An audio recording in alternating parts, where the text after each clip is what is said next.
welcome to PlayStation Dads, episode PS5, recorded April 17th, 2022.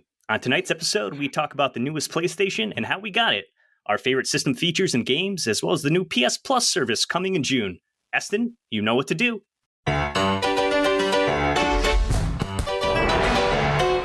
right, we're here, just sitting in the car. I want you to show me if you can get far. Step on the gas. Step on the gas. Step on the brakes. Step on the brakes. Now step on the gas. Hey, what's up, everybody? It's John here. You're listening to PlayStation Dads. And thank you for tuning in for tonight's show. We're happy to have you, and we're thankful to talk about PlayStation for the first time on the Nintendo Dads Network. Joining me on the show this week is Eston, better known as Solo Something. How are you doing today, buddy? That's crazy work week. This week is as always is. First thing we had to deal with was a patient that didn't want to listen to anything we wanted to tell her. So, of course, I had to go in to see this lady's house, and she's got bed bug infestation. And there's like bed bugs crawling all over her wall, crawling all over her face. And then I'm all donned up in like a moon suit, which you don't know what that is. That's like a CDC suit.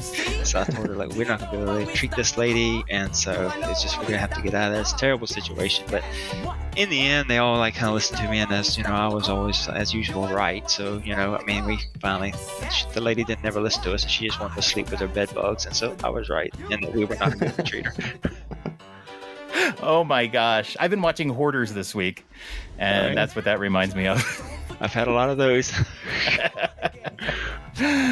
And also joining me on the show tonight is Hambone Jonny. How are you this evening, sir? What's going on, John? Doing well. What's up, Eston? I am living the dream over here. Just getting over a little bit of a cold, but yeah, doing well. Happy to be here with you guys tonight. That is awesome. You know, we have talked about Nintendo nonstop on the Nintendo Dad Show and on the family of podcasts. We even have an Xbox show, if you can believe that. And tonight is the first time we're going to have PlayStation Dads. I don't know if anybody else has a PlayStation in the community. We kind of own the PlayStation channel, I would guess. Marty and Jesse have a PlayStation 5. I don't know how much Jesse plays it, though. Yeah, I think there's a few others, but very slim. Yeah, maybe like lurking. Before we get started, I finally got some Starlight Coke from the store. I was walking through the aisle with, you know, like the same, like when I used to try to find the Mario cereal, and you're like, there's no way the Mario cereal is going to be here. And then one day you find it. I was going through Target yesterday and it was there. Starlight Coke. I've heard nothing about it. Before we get started, I'm going to try it for the first time here. Crack a cold one. Have you guys tried? Have you guys tried this? I've tried it. Yeah, I actually bought the 20 ounce and tried it, and it tasted like a flat cherry Coke to me. So if you enjoy it, Bravo might have at right. it. We'll find out. In All right, so he's going for multiple sips here. It wasn't just one swig. There's a go. Down smooth. It's got like what is that aftertaste? It's like a vanilla, very vanilla. I like it. You like it? Very good. He's going back for another one. Yeah, it is. Yeah, it's got like a vanilla aftertaste. It's smoother than I thought it would be. I thought it would be kind of flavorful and kind of weird, but that's pretty good. Yeah. All right. I'm glad you like it. Enjoy it. There we go. One liked it. One didn't like it. One hasn't tried it yet. So we'll have to. You'll be the tiebreaker. You'll be the tiebreaker. I'll come back. I'll report back. I'll go source it in and let you guys know. There we go. Yeah. I'll ship it to you. All right. Well, let's get ready for a PlayStation show. What makes this PlayStation show so special? We have Fall Guys on our console.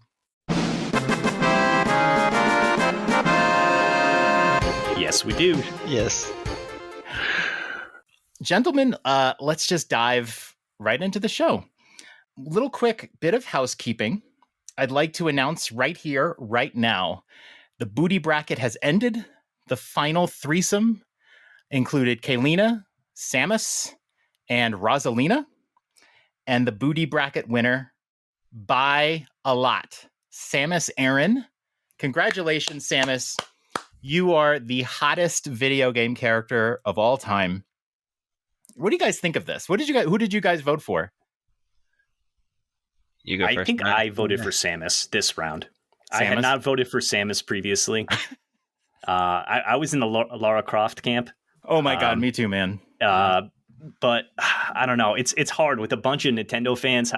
Samus is certainly a top seed in the bracket for sure. Yeah. And who the hell's Kaylina? She had a great pick, but I don't think anyone knew who she was other than Prince of Persia, right?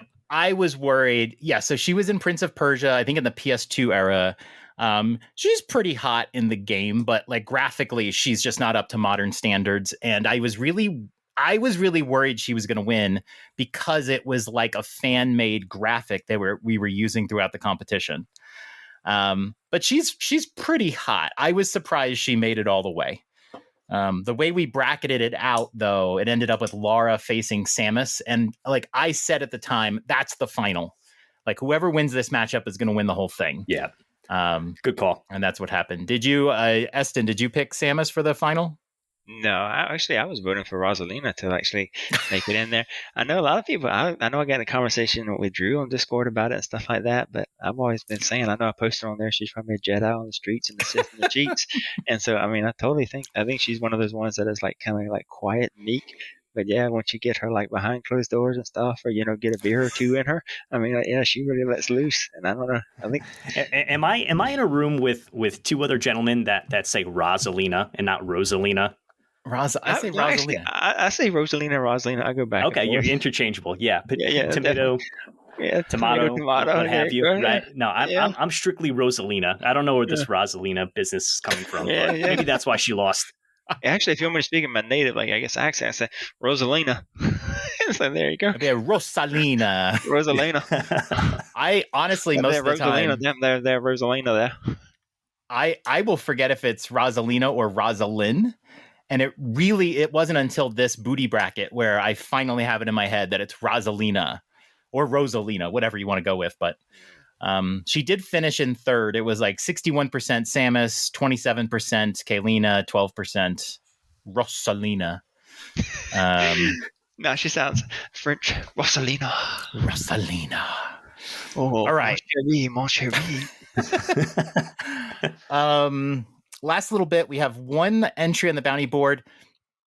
Hold on, I gotta take Eston to the whatever you want to call it, the woodshed or whatever.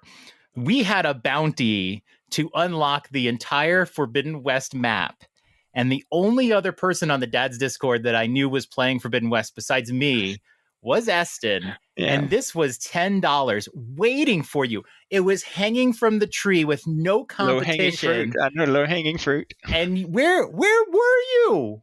Where were you?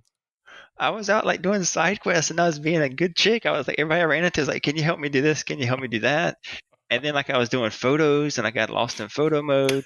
And then like you got like, and a lot of that stuff is so locked behind things. You can't really just kind of like, okay, I'm gonna mount, said machine. I'm gonna just ride off to the distance and I'm gonna open up and just like, hard roll this map.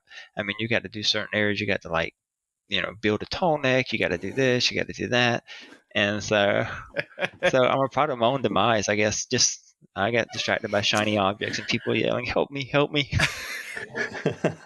It's funny is that some of these bounties are like asking you to do so much, and then we offer $10. But like I told Drew, I go, you know what? These are things that people should want to do that they're not doing specifically for us. We took the Forbidden West one off the board. It's just been up there too long. But we do have the get all the Kyber bricks and Lego Star Wars Skywalker Saga, 1,166 of them, and we'll give you $10 in each shop credit if you do it. But we know that people are out there that want to do that. We know it has nothing to do with, you're doing it for the bounty, whatever. So we're not offering more. Look, we have a limited budget, but we hope somebody's going to hit this one. Maybe Marty. All right, let's talk some PlayStation. First question for you guys, because I know all of us, maybe not all of us, how did you get your console? That's the question. And I want to start with Eston, because I believe, Eston, you were the first one to get the PS5 of all of us. Yeah, I was stalking. There's like 2 Discords that I joined just with the intent of a lot of people were joining them just to like track when PlayStations were dropping, and they would like get alerts, and it was crazy stuff about Amazon would drop them at 2 a.m. and I'd miss it. I'd wake up and I'd be reading the Discord, and then on that one of the Discords they said Walmart is starting to really get them a good bit, but you got to check, and you can't go through really stock finders much anymore. So I just started after that. I was like, I saw people posting on there because on this Discord, they're like, you got to post your PlayStation 5 if you get it. Not because we don't believe you, but because we want to share in your joy. And so people started posting it, getting it through Walmart. And everyone said, you got to talk to the Yellow Jackets. Talk to the Yellow Jackets. The Yellow Jackets know what's going on. So wait, who are the Yellow Jackets? The managers that wear like the Yellow Jackets. Oh, and, yeah. So that's what I've learned. They call them the Yellow Jackets. And so, because if you go in there and talk to just like average Joe and Jane, you'll get like 5 different answers, 5 different people, as far as what's going to be on the truck the next day. So I went down to the Walmart we have here, and I started asking. They're like, not on the truck, not on the truck. And I kept that up for about 2.5 weeks. Oh. And then, wait, what time frame was this? Oh gosh, this was like right after launch. Yeah, it was I was on the Discord right after launch. Now we're getting into like probably, I mean, it was cold still because it was cold going out of that morning. So I mean, we're getting into like February and stuff like that. Oh, okay. Yeah, and so that was whenever like Walmart started getting them actually after like it was they were initially just poof after initial launch, and so I went down there, and lo and behold, one of the days the lady said, was like, okay, we're getting in tomorrow on the truck. We're getting in about 10 of them. Don't know if they're going to be disc versions or digital ones, but just, y'all be here tomorrow because people were coming in and asking. And so I went and I dropped my son off at school that morning. And then get out of the car. Yeah. Go. Like some kind of drop ship, army drop. And then and it wasn't it was a 24/7 Walmart, but they didn't like start selling them until like the electronics. It was weird how the electronics doesn't start selling them until like around like 7:30. So like after I dropped them off, I literally only had to drive. I kid you not. I mean, like if you drive reasonably, like 3 minutes across the street to this Walmart. So I'm like, okay, my odds are good. So I went over there and I got there, and then the lady was like, oh yeah, I was like, I wonder where you were at. And 2 of the other people that were there yesterday were like, oh my God, we were so worried. We were worried you weren't going to get yours. And then she goes, here you go. And so she gave me, and it was a disc version. They got all disc versions and no digital ones. And so I got the disc version, and then and for a timestamp, if you want to reflect back, actually know what weekend this actually happened.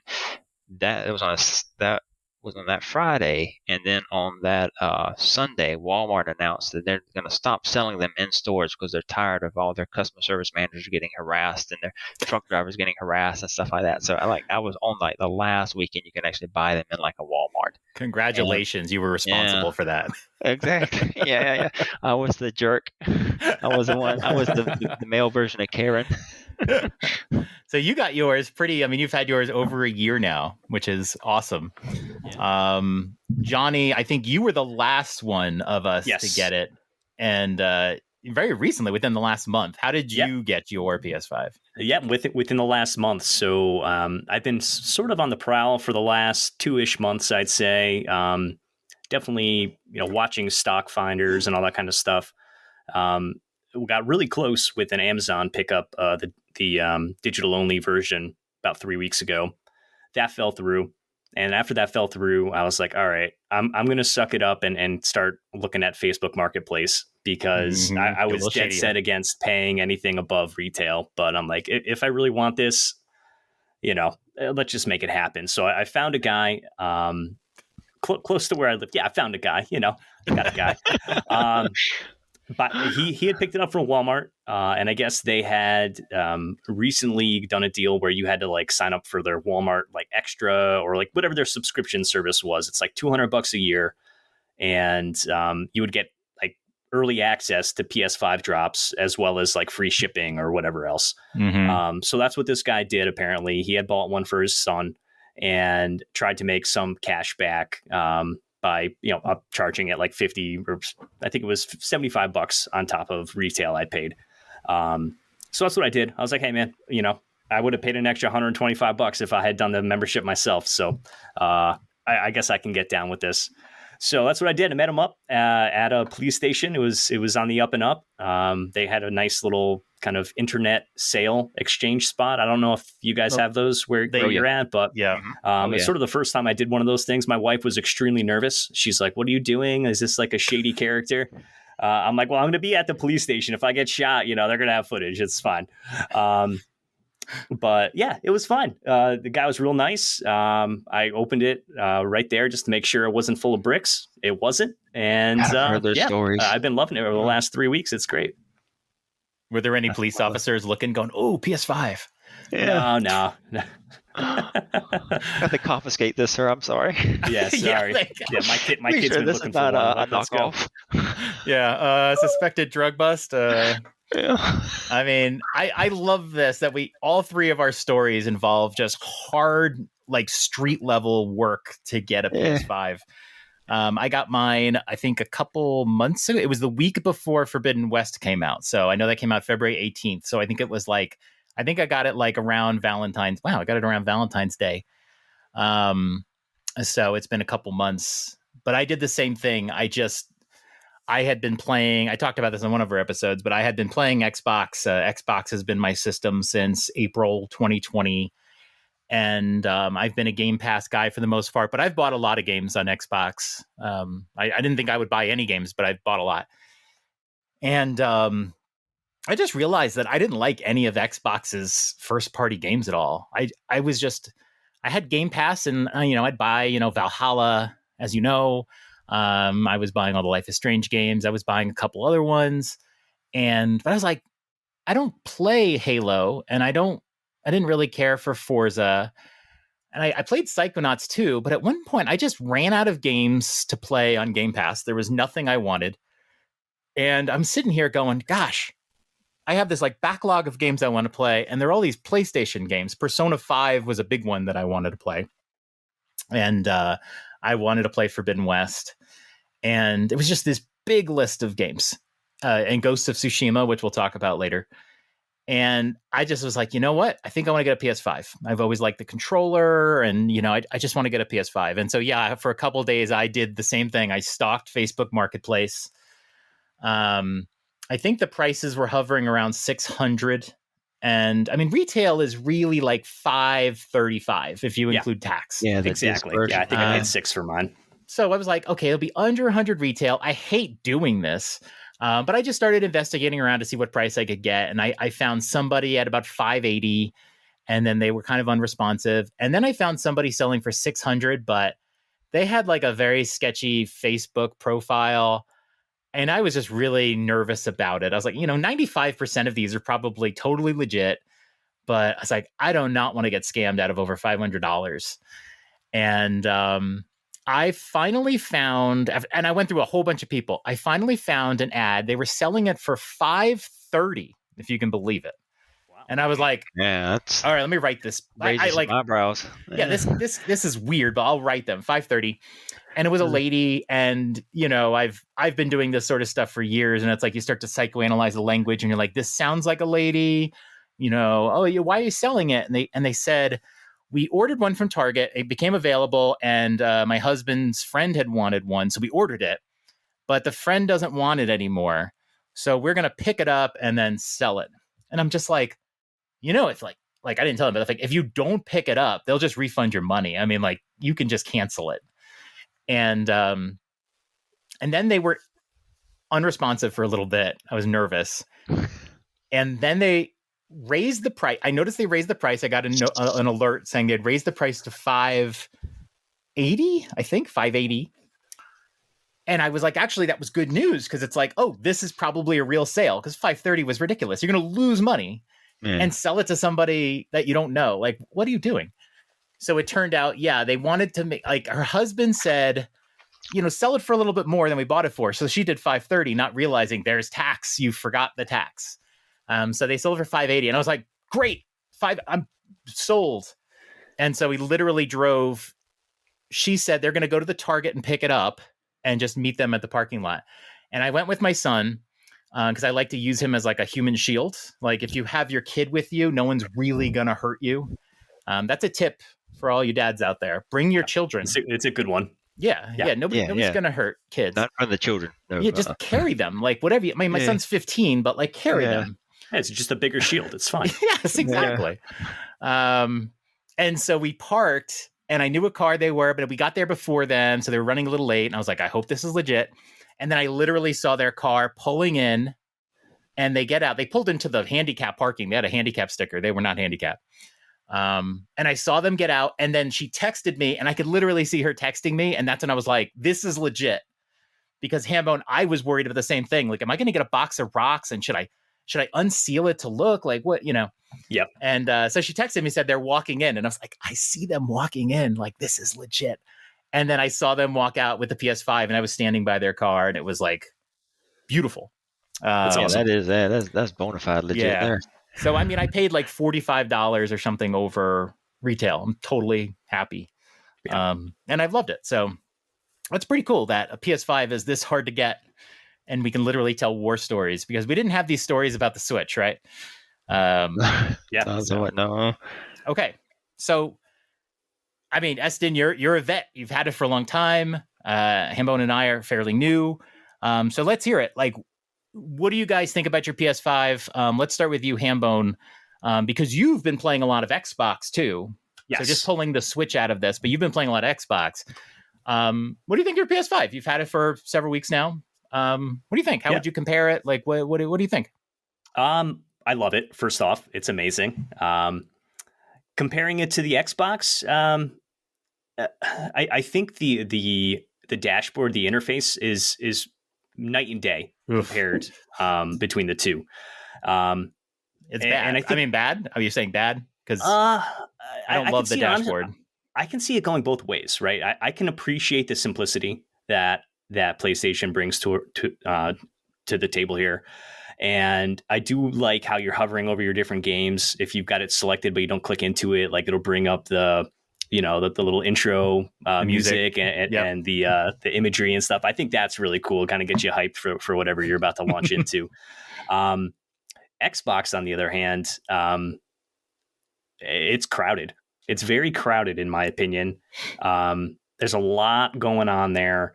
And if you don't know where you're looking, it's hard to find what you actually need. Where's the store? Why is the Game Pass is in one section, and then you've got like Xbox Live in another section, or the gold set. You know what I mean? It all scrolls vertically. It scrolls vertically, and you don't see everything on sort of one screen. At least with the PlayStation, you can go left or right, or hit the PS button and open up that like sub menu. It's preference. I think both have their merits, but I've really been enjoying the simplicity of PS5. I'm not really bouncing into too many different games right now. And my catalog's not all that big. I have copied over some of my stuff from my PS4. And I only had about a dozen games over there too. So, it's great. I'm really enjoying it. I forgot about the Xbox because like when the first couple days I had my Xbox, the store section and then the Game Pass section and then all the other media stuff, and you can edit a lot of those out. I got so used to it that I forgot that was kind of a pain. The dashboard for PS5 is very simple, but for me too simple. We can talk more about. I mean, like, honestly, like, we have 3 systems and we complain about the Nintendo Switch's dashboard all the time, but really I think the Nintendo Switch's dashboard might be the best one of the 3, because I like with PS5 it's like a little list of icons at the top. I think it'll keep about 7 or 8 icons total based on games you've played recently. So once you've bought more and more games, like I have more games than show on the top. And to me, I mean, besides the fact that it's this little flimsy little list that could be so much better, it'll put the media gallery and the game gallery icons just in the middle of it, and it breaks up the sort of nice icon flow that I don't like. And you can't customize it. You can't customize the Switch one. You can't customize the Xbox one. I think I like the Xbox one the best because it just shows you all your game icons that you have installed, every one of them, and you can sort them in a few ways. You can change the tile sizes in several ways. You can't position them exactly where you want to, like 3DS. I don't know why none of the systems will let you do this, but Yeah, I'm not a big fan of that PS5 dashboard. What do you think about the dashboard, Eston? I mean, I got like some things I do like about it. I mean, I cannot compare it to the Xbox because I've only had an Xbox in my possession for like 2 weekends, really, in my whole life, and because I've been PlayStation since like the PlayStation 2, and I mean, I've got a story for the PlayStation 2 also trying to get that. But as far as like the dashboard, I do like how the icons are there. I just wish that I could drag and drop, like you were saying, so I can kind of like move them. Like if I want to move them in a certain order, so that I can kind of like bring them in, so like I can determine like what games I want to have listed and lined up. Kind of like you were talking about, you want to do like the Life is Strange, so you can have them all in a row. I do like how whenever you go over a game, it will show you like a little bit of a newsreel at the bottom or something like that. For example, like if you go over like Horizon Forbidden West, on the bottom of there, it'll show you like a little video you can clip on, and it'll be like a little featurette about some of the cosplay that's going on. You can watch this featurette and you can see these crazy cosplay costumes that people are making and everything. So, I mean, I do You sound like that. you've watched that. I have, yes. And so that's a nice multimedia interface that I've enjoyed. They always have Ashley Birch videos too, like constantly. Yeah. She's always on my screen. And then the things that I do miss was that you can't change the icons themselves in a way like you can't like I know used to like on the PlayStation 4 you used to be able to make like certain game themed icons like you wanted to do, like you can buy like, I know some of them you had to buy, some were free, but you can make like certain icons, a certain like theme of like a game, and you can make it so it wasn't always like kind of the standard issue. This is the PlayStation icons that you've got, and that's what you're stuck with. And maybe some of that echoes back to what you're talking about, some of the simplicity of the design, taking away some of the actual influences you can have on it. And but I mean that's but I mean I'm not like put off by it to the point where I'm just like, oh, this is hot trash rolling downhill. I mean, no, by no means. And I do like also what you're saying, how when you do go over a certain game, it the backsplash is back there, so it kind of shows you some stuff in the background. So it does give that little bit of an intro hype. Okay, now I'm going into this, this metaverse, if you will, of this game. Right. This is kind of cool. Yeah, and that only does it for the PS5 games. I don't think it has like compatibility with PS4, but I don't really care. I'm all about the new ones. One thing I did notice today, because you're right, I just like with the Switch, and I want to have all my Jackbox games in one place. I want to have all my Life is Strange games just permanently. Like I literally installed them from PS4 just so I can get the icons on the top, but they don't always all show. But if you go to the icon and hit the start button or whatever they call it, whatever the middle button on the right is, the options button, there's a little slider that says keep on home. So if you have a game or something you always want to show on the top of your dashboard, you can actually lock it onto the top of your screen. Very nice. Okay. Yeah, like the only one I can think of for me would be like Slay the Spire or something I always want there. But yeah, I did it with the two new Life is Strange games. So Max and Chloe are always there with me. But you can only do up to 5. They won't let you lock more than that. I think it's probably related to how many icons will always be there. They want to make sure there's room for the games you've been playing too. Yeah. But that's it. It's just weird. I think Switch has the best dashboard. It's completely uncustomizable. The 3DS was the best dashboard of all time. So customizable, different sizes tiles. You can do wherever you want. It's just weird. Like none of these big console systems let you customize to the way you want it. I don't know why. Well, PlayStation 4 now you can actually, somewhat customization. You could change the wallpaper.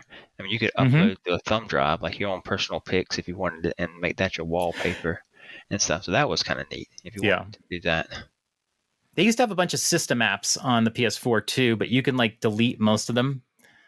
If they would just put the PS Now and the PS Plus icons just all the way on the left, and then let all the game icons be on the right together, I would be happy. But it just interrupts the flow. I love game tiles, and I'll talk a little bit more about it with the PS Plus system. But I want to see the colorful game tiles. I still think that's what makes Game Pass so cool is you get this like list of game icons and you're just scrolling through nothing but game icons. Like, what am I downloading today? I want that same effect.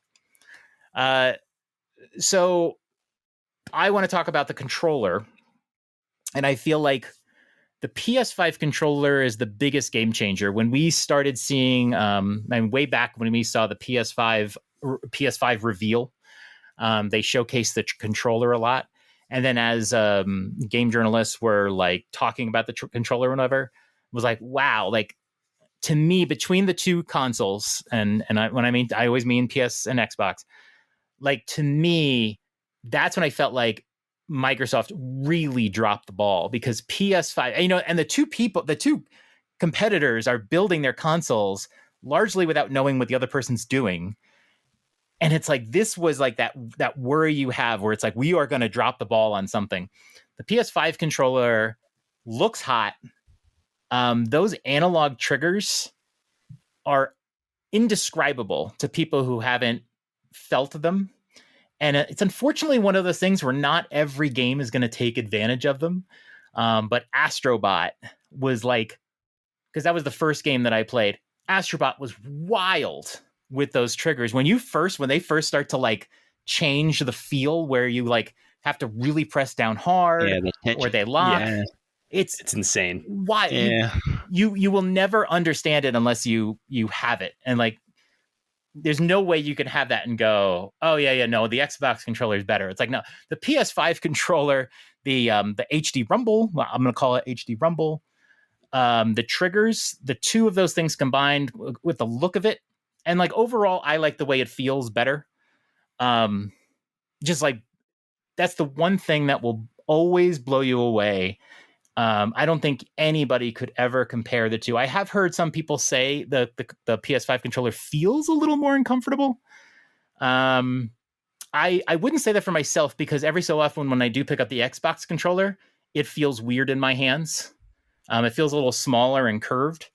But yeah, like, man, it's wild. And playing Forbidden West, it takes a lot of advantage of those triggers when you're doing like bow and arrow shots. There's some other weapons in the game where you really feel it. Like the triggers feel different depending on what weapon you're doing. And I can imagine with a shooter. I don't play shooters, but I bet you shooters feel pretty wild on this controller as well. That to me is the biggest difference between the two systems. And I will say, before I let you guys get a turn on the controller, I'm not sure I like the battery. Because Xbox uses alkaline batteries. And by the way, on Game Pass News, Nick is using like disposable alkaline batteries. Do we have to get him rechargeable batteries? I thought he said he has like a PowerA pack or something like that. I heard about him complaining about it in the back of his Game Pass News theme controller. It's got a white like pack back there or something like that. Well, he was talking about when he was doing the Extra Life, that he was on his last two batteries, and he was asking his wife if they had batteries in the house. And I'm not sure. Maybe that was before he got the maybe rechargeable ones. Maybe, but yeah. I've got a bucket of rechargeable batteries, and I just cycle them in. The PlayStation 5 controller, Hambone, I know you play a lot. Every time I'm on Discord, you're playing PlayStation, and like I've begun to wonder, it's like, does he have a job? Like, what is he? I do have a job. I forgot. Do they know the console off? Oh, they know. They know. Like you flew through Demon Souls. It was insane. Oh, yeah. And then Ratchet and Clank. It's like you 100%ed it. But like Assassin's Creed. I think you did that. What, 2 weeks? Oh no, Assassin's Creed. That was all of January. That was like a month, man. That was a month. That was 150 hours. You were done with it. Yeah. Like, it was insane. A lot of late nights. The battery runs out. It doesn't feel like it lasts a long time on the controller. I generally will have to throw it on my USB-C charger every couple of days. I really should start doing it every night. And then when the battery gets low, there's no recourse. I mean, you could plug it in USB, but I don't like to. I'm just like Nick. I don't want to plug it into my console. That's done. So I'll usually just have to throw it on the charger, and if I'm playing, come back. But I do miss the Xbox. Like the batteries will last longer, And then if they're running out, I just quickly flip in new rechargeables and I'm off and going. Yeah. I wish the PS5 controller just had more battery life. That's all I'll say about it. You should get another controller. Just swap out the controller, keep another second one charged. I know. Problem solved. I promised myself I'm only going to ever have one controller with this system. Oh, really? Even when the new colors coming out and everything? No, because I know, especially not. Because I promised myself in the Xbox I was only going to have one controller, and I ended up with like 6. Yeah. No, because if I get like a cool color controller like that red one, I really like that maroon color one. I'm going to have to get the red side panels for the PS5. Yeah. Yes, that one right there. Yeah, that's amazing. That looks great. I love I've got that. Two of them. That at least looks red. The on the imagery and the pictures, it seems like it's the less pink option of the two. But that at least looked very red to me. That cosmic red is not. Yeah, it's red. Like I said, I've got 2 of them. I've got one that's always charging, so that way, like if one's dying, I'm like, that's there it. you go. Yeah, that's the nose. Now, did you get the side panels, the red side panels to match, or no? No, I didn't actually got that. I bought through Amazon like an aftermarket case that goes on, and it actually has like vent ports, like right where the fan is on the system. So I just put those on there, and then actually came with a black matte finish like wrap, and so I just put that down it, and so it actually is so it's all kind of like what they call Batman Black, if you will. But I got like fan ports like right there, and it's really helped down as far as like the, if you will, the quietness, I guess, because like it, that fans can just blow right out of those little like ports right there on the side. And the whole outfit was only like through Amazon, like $20. And they'll vibrate. Yeah, when I first got my PS5 and I installed a game from disk, it was like vibrating the whole system. I was like, what the hell is this? But yeah, if I got the controller, I would want to get the side panels. And then I have the PS5 headset that's white, and there's no recourse for that one. So see, I don't have the headset. I wish I want to try the headset. Yeah, I'm staying white. Like I want it all to match. I can't get a different color now, so it's all white. I'm not going to get a second. But what do you guys think about the system? Any other comments on the system itself? Go ahead. Yeah, I mean, I would say I love the controller too. I think the controller is totally next level. Yes. Night and day from the Xbox controller. I think ergonomically prefer the Xbox controller in my hand, sort of where like the sides of the controller sit. For the Xbox, it's more so like in the middle of my palm, as opposed to the PlayStation. For it to be most comfortable for me is sort of where, Eston, you probably can tell me exactly what this is called, where your fingers meet your palm. Sort of like where you should be doing like a chin up or a pull up, as opposed to like in the middle of your hand. Whoa, your web space. It's almost like I'm pulling the controller out as opposed to cradling it in my palms. Almost, I don't know how to describe that any better. So I think it's like the Xbox, at least for me, is more ergonomically appropriate. But man, everything else about that controller is amazing. Like the haptic feedback. The triggers you already mentioned, John, even Demon Souls, I don't think it takes great advantage of the triggers, but even when you're like drawing back an arrow and you're doing another one really quick, it starts to give you a little bit more resistance. And the speaker, the Demon Souls did take advantage of the speaker. The speaker, the speaker is awesome, having that right in the palm of your hands. That was cool for me on the Forbidden West when you jumped in underwater.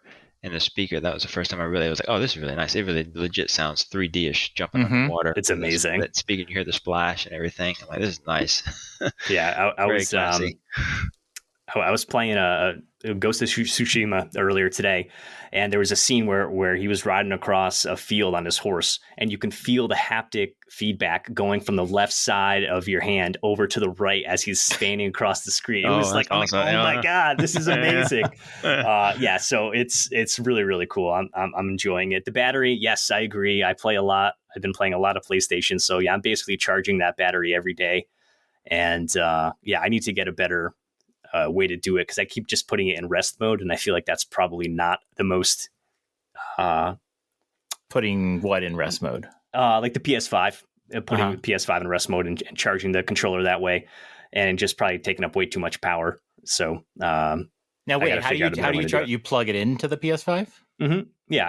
Okay. I have a USB right out of the front, and I just charge the USB-C right there. into the controller. But yeah, I probably should just get a different USB charger. Yeah, I just throw it on like a USB like charging station that I have, and it just seems to work fine. Probably should be doing that. I did have the controller die a couple days ago. It died while I was playing Demon Souls.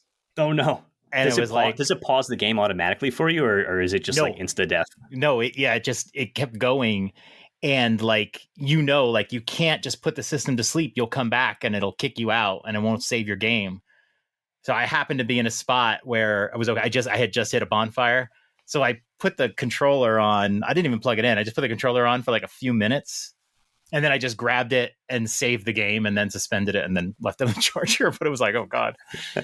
Yeah, that's I never put mine like in rest mode like directly. What I always do is just like, I always just turn off the TV. And when I turn off the TV, I play on like a Samsung Q series TV. When I turn off the TV, it always just automatically puts it in rest mode. So when it does. I fire it back up, yeah, it's right there. Just waiting on me. Yeah. Unfortunately, cool. Eston, whatever game you're playing is not as advanced as a From Software game because they are so superior. They don't let you suspend your game because it's that next level. You understand? I gotcha. You can't pause. Otherwise, you're going to lose all your progress. So you have to like save your game and exit and then turn off your PS5. That seems to me like that would be just freaking annoying, but you know. No, it's incredible. Oh, it is? It's an any games that don't do it suck. Yeah. That's what the From people think. Unabashed delight to go through that process. All right. All right. That was a good discussion. Dear Lord, Eston, it's time for a Forspoken minute. I'm going to take a nap. Let's do a Forspoken minute.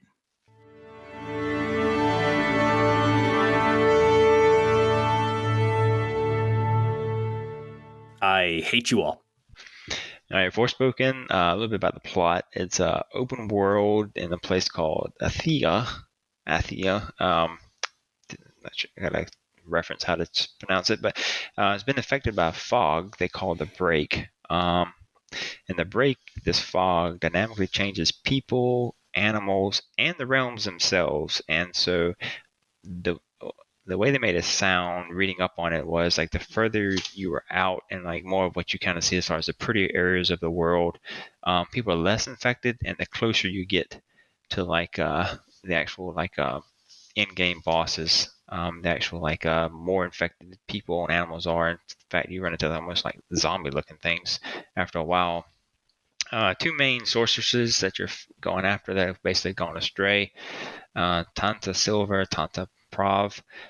Main character is Frey, and that what she is just kind of a downtrodden chick and lives in New York, kind of marginalized, if you will. Doesn't really have a lot of friends. In fact, I think she said, for the way I was reading, she doesn't have anybody but her cat.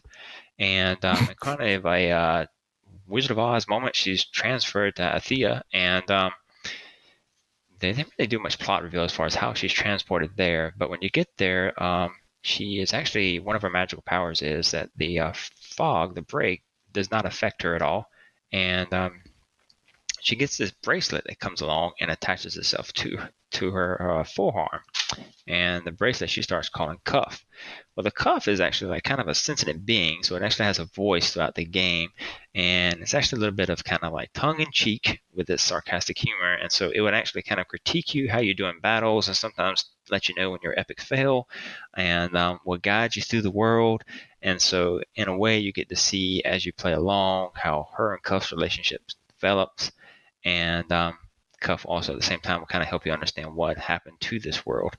And as far as some things that I did find that was kind of interesting was that Luminous Production, making the game, brought on board Gary Whitta of writer Book of Eli and Rogue One to help write and world build, and brought in Amy from the Uncharted creation for plot development.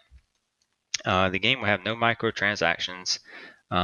One thing about the bosses is that the boss fights will rarely ever have would just be you and the boss. There'll always be kind of reinforcements coming on, so it sounds like some of the boss fights can be kind of sweaty at times, if not all the time, potentially. There'll be side quests, present to explore in the game, and they've been mainly focused on like the lore of the game and the people and the places within that lore. The world will have dungeons throughout, and they're all optional. The dungeons will be designed to be quite challenging, with the in-game goal of this basically being some valuable item or items at the end of the dungeons if you successfully navigate them. There's also these monuments that are spread about throughout the world. And if you kind of cleanse the area of these monuments, you will actually cause the break or this fog to kind of clear away, and you can kind of see prior states of what it looked like before the break kind of took over, and you're rewarded for doing that by getting some special power-ups that you can kind of spend on your character development. There's places in the world called refuges where you can actually safely craft, or safe havens, if you will. Main thing that she's going to be using as far as is spells, and she has a cloak. You can manipulate the cloak with some of your power-ups. The spells, they were saying, is not necessarily all spells as far as like you're a wizard or per se, or that some of the spells you can kind of make to your likings. You can be ranged, or your spells can all be melee spells. And so it can kind of be a fighting style, how you want to create your character. So there sounds like there's some variety as far as like how you want to create your fighting style. And it's going to be, the way to describe it is you can pull up this wheel and rapid select the spell that you want to have on the fly. Kind of like in loosely, I guess in Forbidden West, how you can kind of select your weapon quickly. Oh, I love the wheel. Yeah, and how in the same kind of way, so you can determine, like, if you want to cast this type spell or that type spell, melee, ranged, and some other types that they didn't go into too much detail, but they just said it's going to be quite a lot of selection, a lot of variety here. So you definitely won't get bored with how you want to do your fight style. And so that's kind of like in a skinny minute. Tried to keep it like on a minute level or less, and not reveal. That was like 12 minutes, Eston. That was 12 minutes. Well, there you go. For spoken minutes. Four score minutes. So this is coming out in October. October 11th is the date. Yep. October 11th. On a hype scale of 1 to 10, with 10 being maximum hype, how hyped are you for this? I'm really looking forward to it. The more I read about it, the more I'm like, oh, this sounds like very like through and through. This sounds like sweet. I mean, it's definitely, it's open world, which gets my attention immediately in any game. And then as far as like the variety of spell casting you can do and crafting that you can do, I mean, it just sounds like yet another world that I can get myself lost in. So that sounds fun. Spell casting and crafting. Is there a concern that this is going to hit just as Hogwarts Legacy hits? There's got to be a concern from the Forspoken people. Because this is new IP, and they might be going up against one of the biggest juggernaut IPs that exists. What I read was they said when they were trying to develop this, they learned from what they called their failures of Final Fantasy 15, and they decided to capitalize on those failures and turn them around to successes from those lessons learned. And so that is kind of like what I've read as far as like, and I don't know if that means like they're going to try, it might feel Final Fantasy-ish, but I can see like maybe the lore and the storyline setting itself. I mean, and it can be definitely a different realm. Like the break affects different parts of the world differently. There's like one area they said where actually the whole entire realm is sideways, so you're almost like in a Escher type like a realm. That you're right. This team that's making it is it's Squeenix, but the team that's building it is the team that built Final Fantasy 15. And so here we are, Forspoken. It looks interesting. I don't think I'll play it, but I don't know if I'll play Hogwarts either. But should be interesting. I'm planning to pick it up and definitely play it. I mean, you better play it. I will.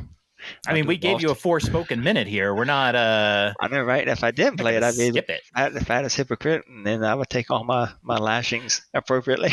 I'm really excited for this one too. This is one of the reasons. This game is one of the reasons why I got a PlayStation this year. Nice. Yeah, it was supposed to come out, I think, in March this past month. But yeah, got delayed earlier this year till October. But that didn't delay me getting a PlayStation. So here I am. Gotta get ready. I mean, I hope that like keeps you busy for 5 days, Johnny. I hope so too. All right, let's talk a little PS Plus. So there right now is PS Plus, which is sort of PlayStation's, online system, cloud-based save system. And it also includes like a whole bunch of downloadable games that you can play now, which is really cool. It's not the way it always was. You also get the monthly games as well. That's what the PS Plus service is now. And we have the PS Now service, which is basically their Game Pass. Literally, it was created a few years before Game Pass came out, but it was pretty much a streaming service. You played games via stream. And then after Game Pass came out, they started doing downloadable games. They used to charge a lot more. I had to look up the history of this. They used to charge more, like $15 or $20 a month. And then they had to pull it back down to $10 when Game Pass came out. So the interesting thing is that right now, PS Now is $10 a month, and that's the only way you can pay for it. However, coming in June is the rebranding of the service. They are essentially rebranding PS Now away. Everything is going to be PS Plus, but instead of having PS Now, they're just going to have multiple tiers of PS Plus. So everything will be a lot simpler.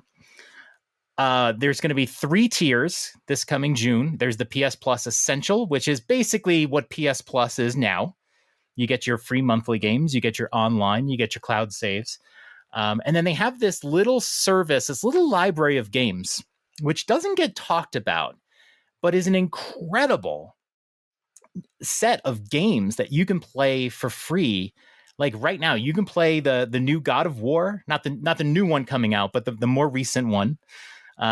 There's Horizon, there's Last of Us Remastered, Ratchet and Clank. There's so many games that you can play. Days Gone is one of them too. That's one of those kind of under the radar games, which is very, very highly lauded now. Yeah, Persona 5's out there. Persona 5, yeah. I mean, there's a good chunk of games that will keep you busy for thousands of hours already on that service. And then like this month, in April, Slay the Spire was one of the free games that you can download and keep forever as long as you have PS Plus, which of course I downloaded, even though I kind of play on the Switch. So that's what's going to be the essential tier. Then, and that's $60 a year, which doesn't get talked about, but you can pay monthly. And I think it's $10 a month or whatever, but you can pay yearly. And so $60 a year is great. It's $5 a month. And that's how most people pay for their PS Plus anyway. The same thing with like the Xbox Gold. People pay by the year. Then there's going to be the extra tier, which is going to be $100 a year. And that is the big difference between it and Game Pass. You can't pay for Game Pass by the year. Xbox still lets you buy the Gold by the year. They tried to take it away. People went nuts. So they brought it back. But you can't pay for Game Pass by the year. You never will be able to pay Game Pass by the year. But you will be able to pay for the extra tier, $100 a year, which if I did the math before, comes out to about $8.30 a month. So for $8.30, you get the equivalent of Game Pass Ultimate, which costs $15. Now, I don't know if the services will be competing. I think Game Pass Ultimate is probably still going to have the better service in terms of games, but you're going to be paying almost half the price with the extra.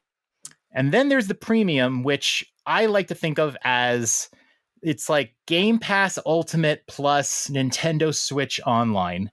You're going to have a bunch of classic PlayStation streaming games. They're all going to be streaming. And so for 20 extra bucks a year, I don't know, you'll be able to play maybe Metal Gear Solid or some other stuff from the past. We don't really know what those games are going to be because Sony did a pretty shitty job of advertising what these will be. But I'm hoping in June they put out some hype trailers and stuff like that. Yeah, maybe like 2 blog posts instead of 1. Yes. Yeah. Yes, written form works really well. Hopefully they'll have like a little a video and all that stuff. Yeah, that would be nice. You guys, I assume you guys both have. Oh, I assume you guys both have PS Plus. Yeah, we have. Okay. Yep, I've got PS Plus. Yeah, I think that was the first thing I did with my PlayStation. Do any of you have PS Now? I do not, John. And the reason why is the what you said earlier about all those awesome games that are included on PS Plus.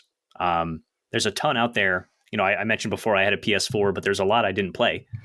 God of War, got Persona, Ratchet and Clank, you know, all these awesome games that I haven't gotten through yet. Bloodborne.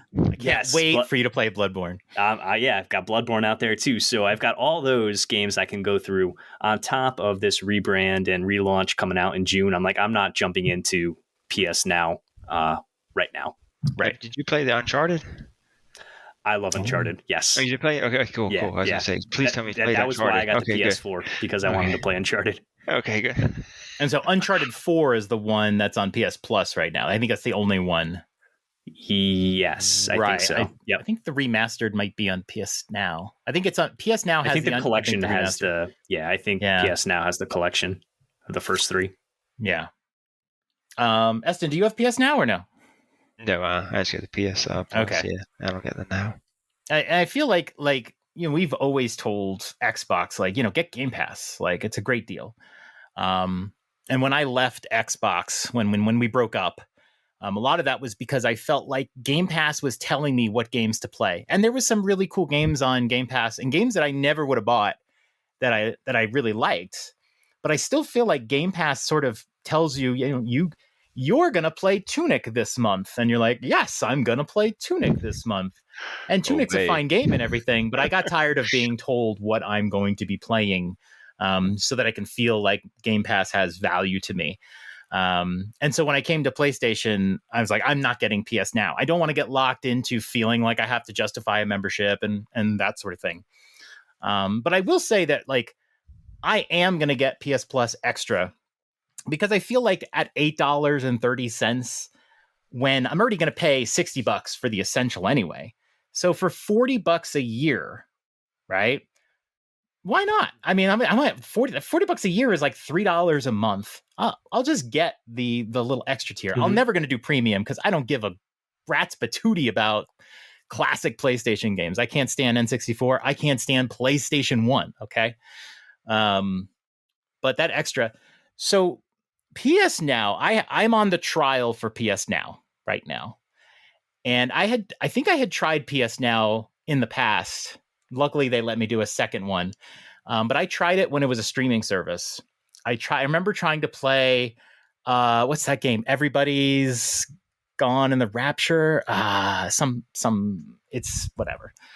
And first of all, that game was horrible. I did not like it at all. But I don't like streaming. You really need to set up like a wired connection if you want to do it. But I grabbed the PS Now trial and I kind of went through.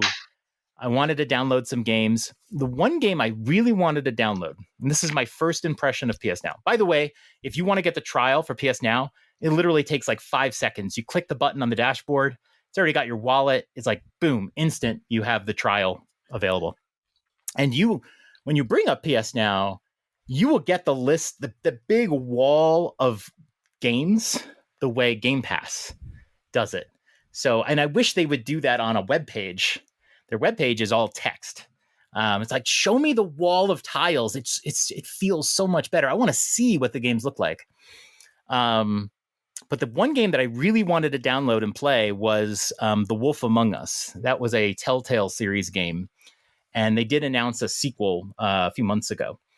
And it looks really cool. I love the Telltale graphical art style. Well, I was greeted with the fact that The Wolf Among Us is a stream-only game. You can't download it. And that's one of the things about PS Now I don't like, is they're not all download games. I was under the impression that all the PS4 and PS5 games were download and everything before it was stream. That's not the case. Horizon Zero Dawn on PS Now is stream only. You can't download it. And I don't know why. The game is available for download in this digital store, right? It's a PS4 game, but you can only stream it. I find that so bizarre. Don't you think the resources for Sony to support this game streaming are infinitely more? Like, here, stream this 60-hour game versus, hey, why don't you just download it, play it on your own, whatever. We're still letting you play it. But my God. I did not play it. Yeah. What's that? I said, yeah, why not let you just download it and free up their servers? Yeah. They let you download doesn't a make bunch sense. of others. So if you go to PS Now, they have a section called categories or collections. Kind of reminds me of HBO Max. And they have one collection called download games.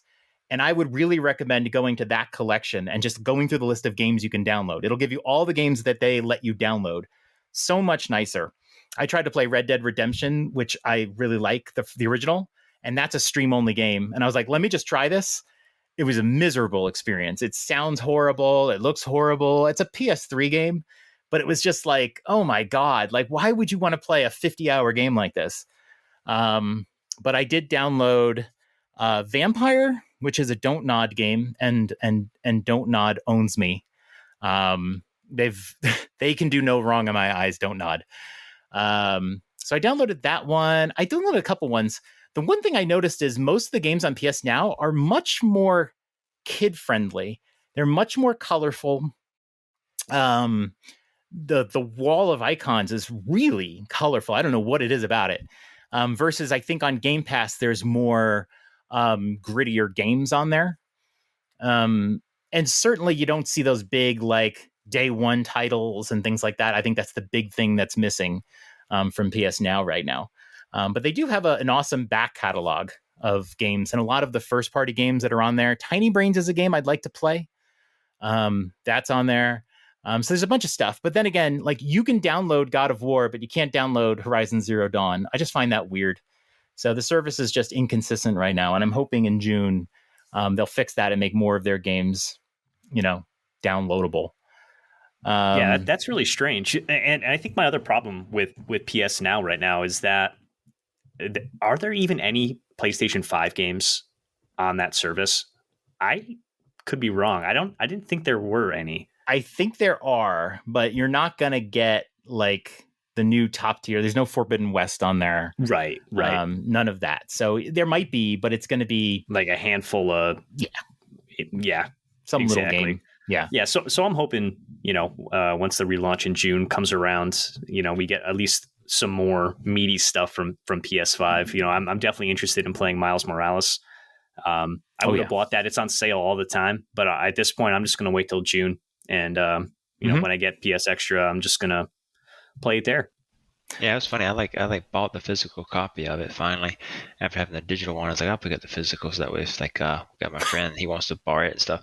And like 2 weeks after I bought the physical, they made that announcement that was going to be on there. I was like, well, I was getting it for a friend in case he wanted to borrow it too. So there you go. No harm, no foul. I mean, you can only play it if you have PS Plus. But the thing about PS Plus is you're never going to have a PlayStation without PS Plus. Yeah. Game Pass, you might just decide, I don't want to pay for Game Pass anymore.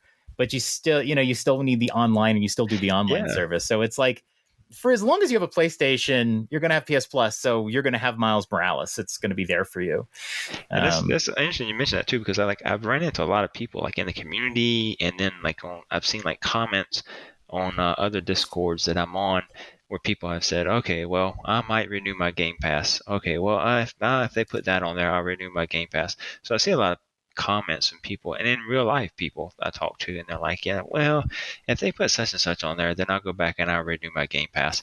So I'm just wondering how it would be interesting to see the statistics on like how many like Game Pass subs like stay subscribed, and like how much of it is like, it's just like you see peaks and valleys, and it's just like based, so it's like strictly taste driven rather than like, okay, this has got something for everybody at all times of the day. That's actually a really interesting point, because the whole limiting you to having to buy month to month or 3 month memberships to Game Pass as opposed to a whole year, you can almost like pick and choose when you want to hop back in to Xbox, because that's what I'm going to do. When like Flintlock comes out later this year, that's what I want to play. I'm going to pick up Game Pass for a month or two. Whereas with PlayStation, I'm like, oh, well, obviously I'm going to save half the cost. I'm just going to buy a year's subscription to PS Plus Extra, and then I'm locked in. I'm locked into that ecosystem. So is Xbox shooting themselves in the foot a little bit by not offering the annual subscription? Yeah, that's a really good point. Yeah, like that they offer that yearly membership gives you that discount month to month, but it does lock you in for a whole year. Yeah, because I was definitely a Game Pass vacationer. There was always good games being added to Game Pass, but it seemed like if you took a couple months off, I mean, if a game came to Game Pass, it was going to be there. It's going to be there for at least 6 months. Yeah. So you just come back in, play a couple games or whatever. I mean, I was off of it, and then I renewed it for 1 month just for Tunic, so my wife could play Tunic. But you're right, like it doesn't pay to constantly have it. It pays to just wait a few months. Then there's a whole bunch of games on there you can play. Then you take another break, play games that you own, and do it that way. That's a really good point.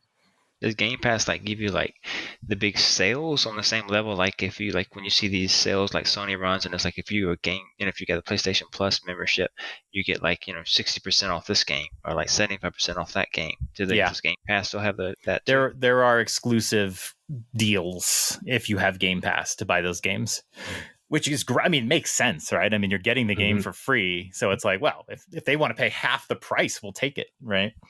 Because that's one thing I like about the PlayStation is that having that membership is like you get like, especially, good Lord, the end of the year, you see like all these like holiday sales they do, and I mean you're getting some like there's like so many sales going on in the shop that you can like buy these games for nearly like $10 or $15. And I mean one time I went on this past like December, I think I got like 6 games and only ended up spending like $80 or $85. And yeah, and it was like, I mean, it was like, newer games. I'm not talking about old stuff. And I was like, man, this is nice having this. So, makes me feel I'm getting more of my benefit from actually being a membership. So I just didn't know if like Game Pass is on that same level too. Yeah, definitely. And I mean, I've noticed, I mean, in the PlayStation Store, I mean, I put a bunch of games on the wish list as soon as I got the system. And I think every game I've bought has been like major sale. 50% off or so, because like Demon Souls I got on sale, and the True Colors I got on sale, and Shadow of the Colossus, which was one I wanted to play, the remake, got that one on sale. Like tons of games on sale. Disco Elysium, they're constantly going on sale, and then they'll go off sale for a week, and then they'll go back on sale again. It's like, don't even buy it. Like just wait till it's set. I hate just to wait be it like out, that, yeah. And Hambone, it's funny you mentioned Miles Morales, because I'm the same way with Returnal. I really want to play Returnal. And they said that's going to be on the PS Plus Extra. So I'm like, cool, I'll wait. Yeah, I'll wait. Yes. Yeah, we've got enough to play for the time being, right? Right. I can wait till June and then play Returnal. And they have the new co-op. We should do some co-op. Can you do co-op? Let's do it. Online? That would be That'd fun. be great. But yeah, and there's a bunch of other stuff they're going to throw on there. I think it's going to be cool. Do you think there was a conversation on Nintendo Dads? I mean, they were trying to be PlayStation Dads, but like, do they have to? Remember, Justin was screaming about like they need to have day one games, otherwise, who cares? And it's like, well, no, this is still a cool service, even if it doesn't have day one. But do you think Sony, come June, maybe even after hearing feedback, I don't think they will ever put day one games, at least not for now, right? That when God of War, like that's the best example. When God of War comes out later this year, I don't think God of War will be on their PS Plus service. But do you see them having this middle ground where it's like, here's the PS Plus, here's the great service, there's a bunch of games you can play. Please, God, let me download more of these games. But what about if you have the service, you can get 25, 30, 50% off the first party titles. If you have an annual, like you said, if you have an annual membership to the PS Plus service, you can get God of War for half off, or 60%, 40%, or whatever off. Do you think that's a direction that they can go?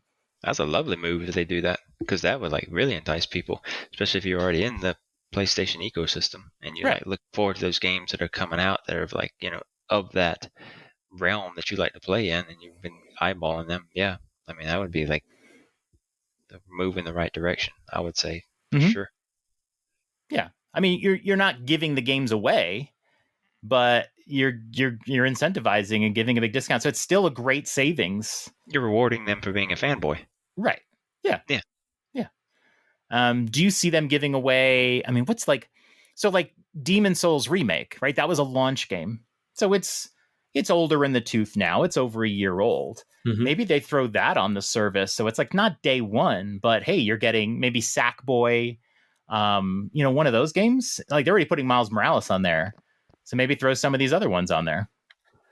Yeah, I think so. I mean, they're going to have to sweeten the pot, right? You know, the 4 or 5 games they listed off in their blog post is not going to cut it, right? There's got to be more under the covers, and perhaps even more, you know, in terms of discounts or whatever that we're talking about that they haven't told us about yet. There's got to be something else. Maybe you hope that there's something else, because yeah, I mean that's the thing about Game Pass, man. You know, day one exclusives are amazing.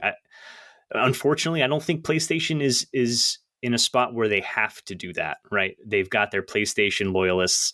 They're going to buy those games the first day.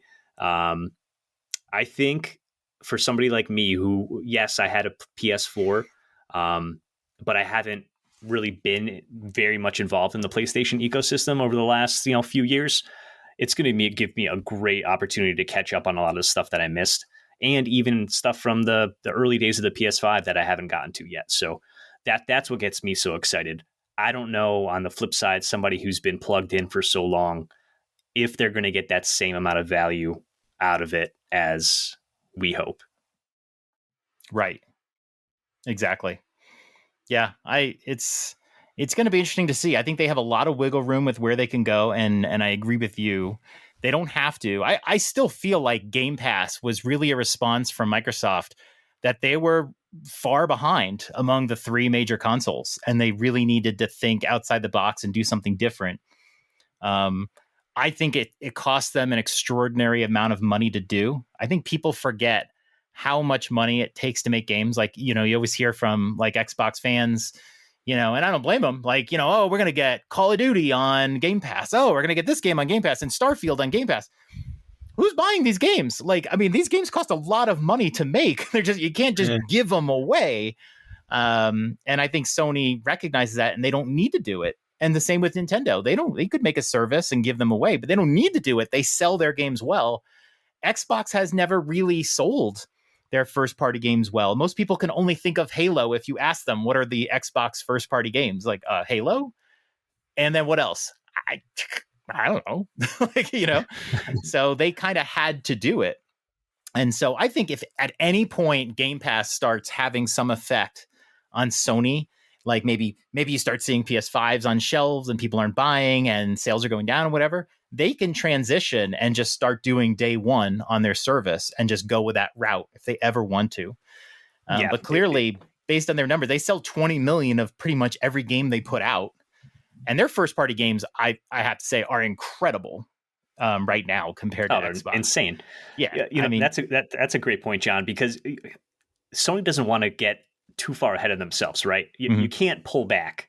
If you start putting out day one games and then you start not doing that, yes, it's a lot easier to expand yourself into the future as opposed to contract. Right. So I think they're going to be very strategic with this over the next year or so. So it'll be interesting to see what happens. And they've shown their generosity before in the past. I don't know if y'all remember back during the PlayStation 4 time when some of the PlayStation sub accounts got hacked, and PlayStation sent out a letter to all PlayStation subscribers of the PlayStation Plus thing, and they were like saying, hey, we realize some accounts got hacked.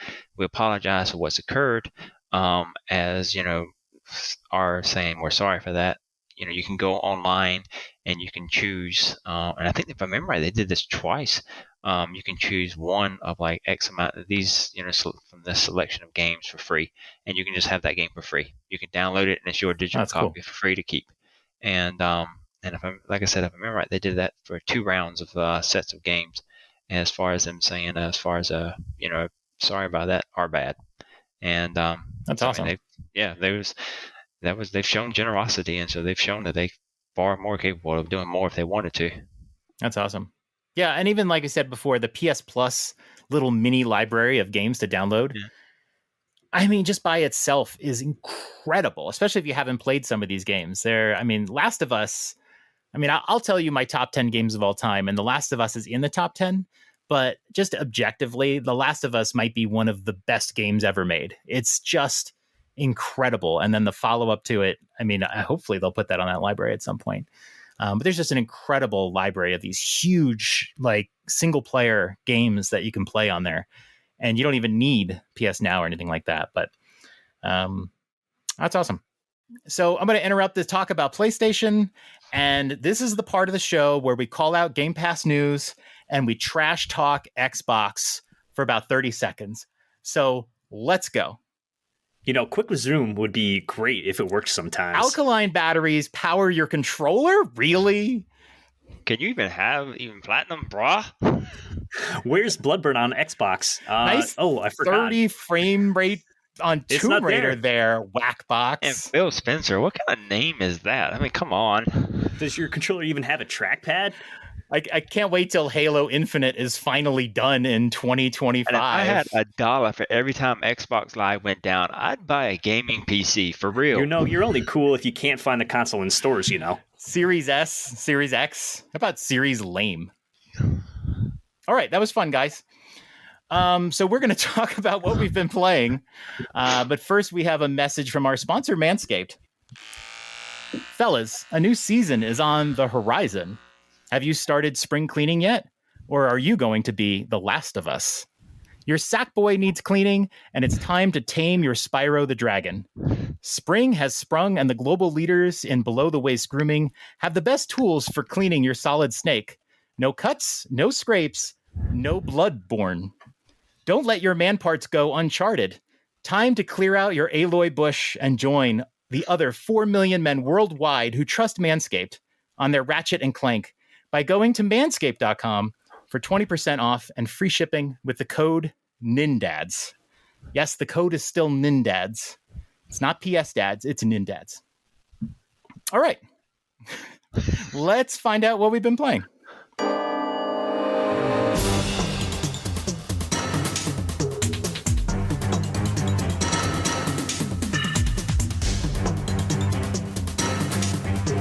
All right, what have we been playing?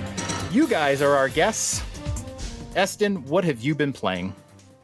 Mainly been trying to finish up stuff in Assassin's Creed Valhalla. Oh, Yeah, I know y'all have all kind of like Valhalla'd out. Valhalla, can I get a holla? oh, So, bad memories. yeah. But I did look at the DLC the other day. I almost Yeah. pulled the trigger. But I'm trying to get it done, and so I think I'm actually trying to take care of all the territories, and I think I've got down to like 2 territories, and then I go to Ireland after that, and so that's y'all probably blazed through all that already. How many hours in are you? Oh, I don't know. I quit counting after 80. I mean, yeah, Okay. I just You're. yeah. There's a few times in that game where you think you're almost done, but you're not. No, Yes. no. I'm, The title screen credits come on the screen. You're like, oh my God. And then I've been playing, but I'm enjoying it. I mean, it's fun, and it makes it so easy to like kind of travel around everywhere, and so it's just it's fun to just jump in and just do this, do that, do here, and knock out some quick stuff, and then jump out of it. And then as far as the been playing Horizon Forbidden West, and been, getting my fix on that. I mean, that is like I am like chin deep in that game. I mean, it's I know a lot of people I've already talked to and I read on Discord have already completed that game and moved on from it, but I've completing different side quests, just taking my time exploring the world, and right now I'm mainly at a point where I'm trying to go and trying to get all the machine overrides, and I am trying to ride like a Slitherfang, and I'm trying to ride a Stormbeak or a Stormhawk. I forget which one they go by. And in fact, it is like hard to tame the Stormhawk one, because I actually tried to override one the other night, and I think I was literally at it for 2 hours, and I kept having to kill them, and instead of like overriding them, and I just want to just finally ride one of those things, and so. Needless to say, that's where I'm at right now, and that has nothing to do with story progression. I mean, you can do that without progressing the story, I know, but it's just a fun thing, and I'm enjoying the game that much that and I have gotten far in the story. I'm at a point now. There's people out there playing it. I'm sure might listen to this, so it's not too much of a spoiler alert. But I mean, I'm on my way to San Francisco right now to do the bait and switch is what I'm about to do. And that's kind of like where I'm at as far as a time point. I'm going to interrupt you here because I have to do it. I can't not do it. Okay. Horizon Forbidden West is better than Elden Ring. And I feel so bad for the Horizon people, you know, like, oh, it come out in Breath of the Wild. It comes out. I saw people tweet when they talk about Horizon 3 is going to come out, and they're like, oh, I can't wait to see what happens the week after that. But Elden Ring was great. Forbidden West is better. And the big reason why is the battle system. It's so much more fun to battle in Horizon because of the way you knock components off. You fight freaking giant elephants, shoot their cannons off, then go pick up the fucking cannon and then shoot them with it. Like, that's incredible. Whereas in Elden Ring, most of the battle, especially if you're a physical guy, is just swinging an axe. You're pretty stodgy. It's, you know, more about some things. You move real slow. Aloy moves fast. She has so many moves. And then I love those cutscene, you know, shots that you can like switch between. Once you find a really good one, I like when you throw the spear down and it shocks everything. Just love it. Oh no, it's very satisfying when you do the you activate your, I call it your power up move, when she does that thing where she like paints her face like war paint. Yeah, and then she's like, and then you know you're about to really lay some paint down. And I love how you can do your focus on them and it highlights everything on them that's, you know, it's like breakable, and like, you know, as far as like resource materials, you're like, okay, if I shoot this, I get this. If I shoot that, I can get this. So I mean, you can pinpoint and you can zoom in with the concentration.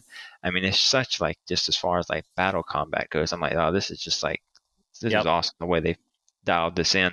And then how you can actually like reload, and time does slow down some, so it gives you that little bit of time to reload. Oh my god, the slowdown for shooting the arrows is great.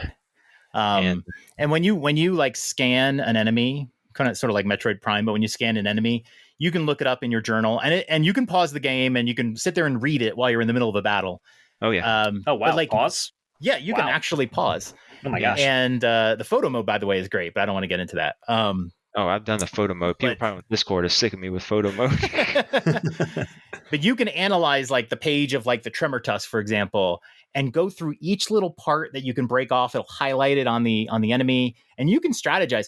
I've fought some of those enemies 20, 30 times, and every time I kind of figure out a better way to do it. Like, oh, let me shoot the cannons on their head off because that's what gives me the most trouble. Then I don't have to deal with that. And then like you can pick it up, or you can shoot other parts off and it makes them more vulnerable. So every time you fight them, depending on the parts you shoot, maybe you just miss and you shoot another part and you're like, oh, that worked out really well. It's like, it's so good. The battling of it is so much fun. And I can't wait to go back to Zero Dawn to see the differences, because in my head, they're the same game, but Forbidden West is probably better in every aspect. But I hope this is a game that you play in the future, Johnny. It's so good. West, actually, like what I love about it too is like you actually get to you get that rebreather.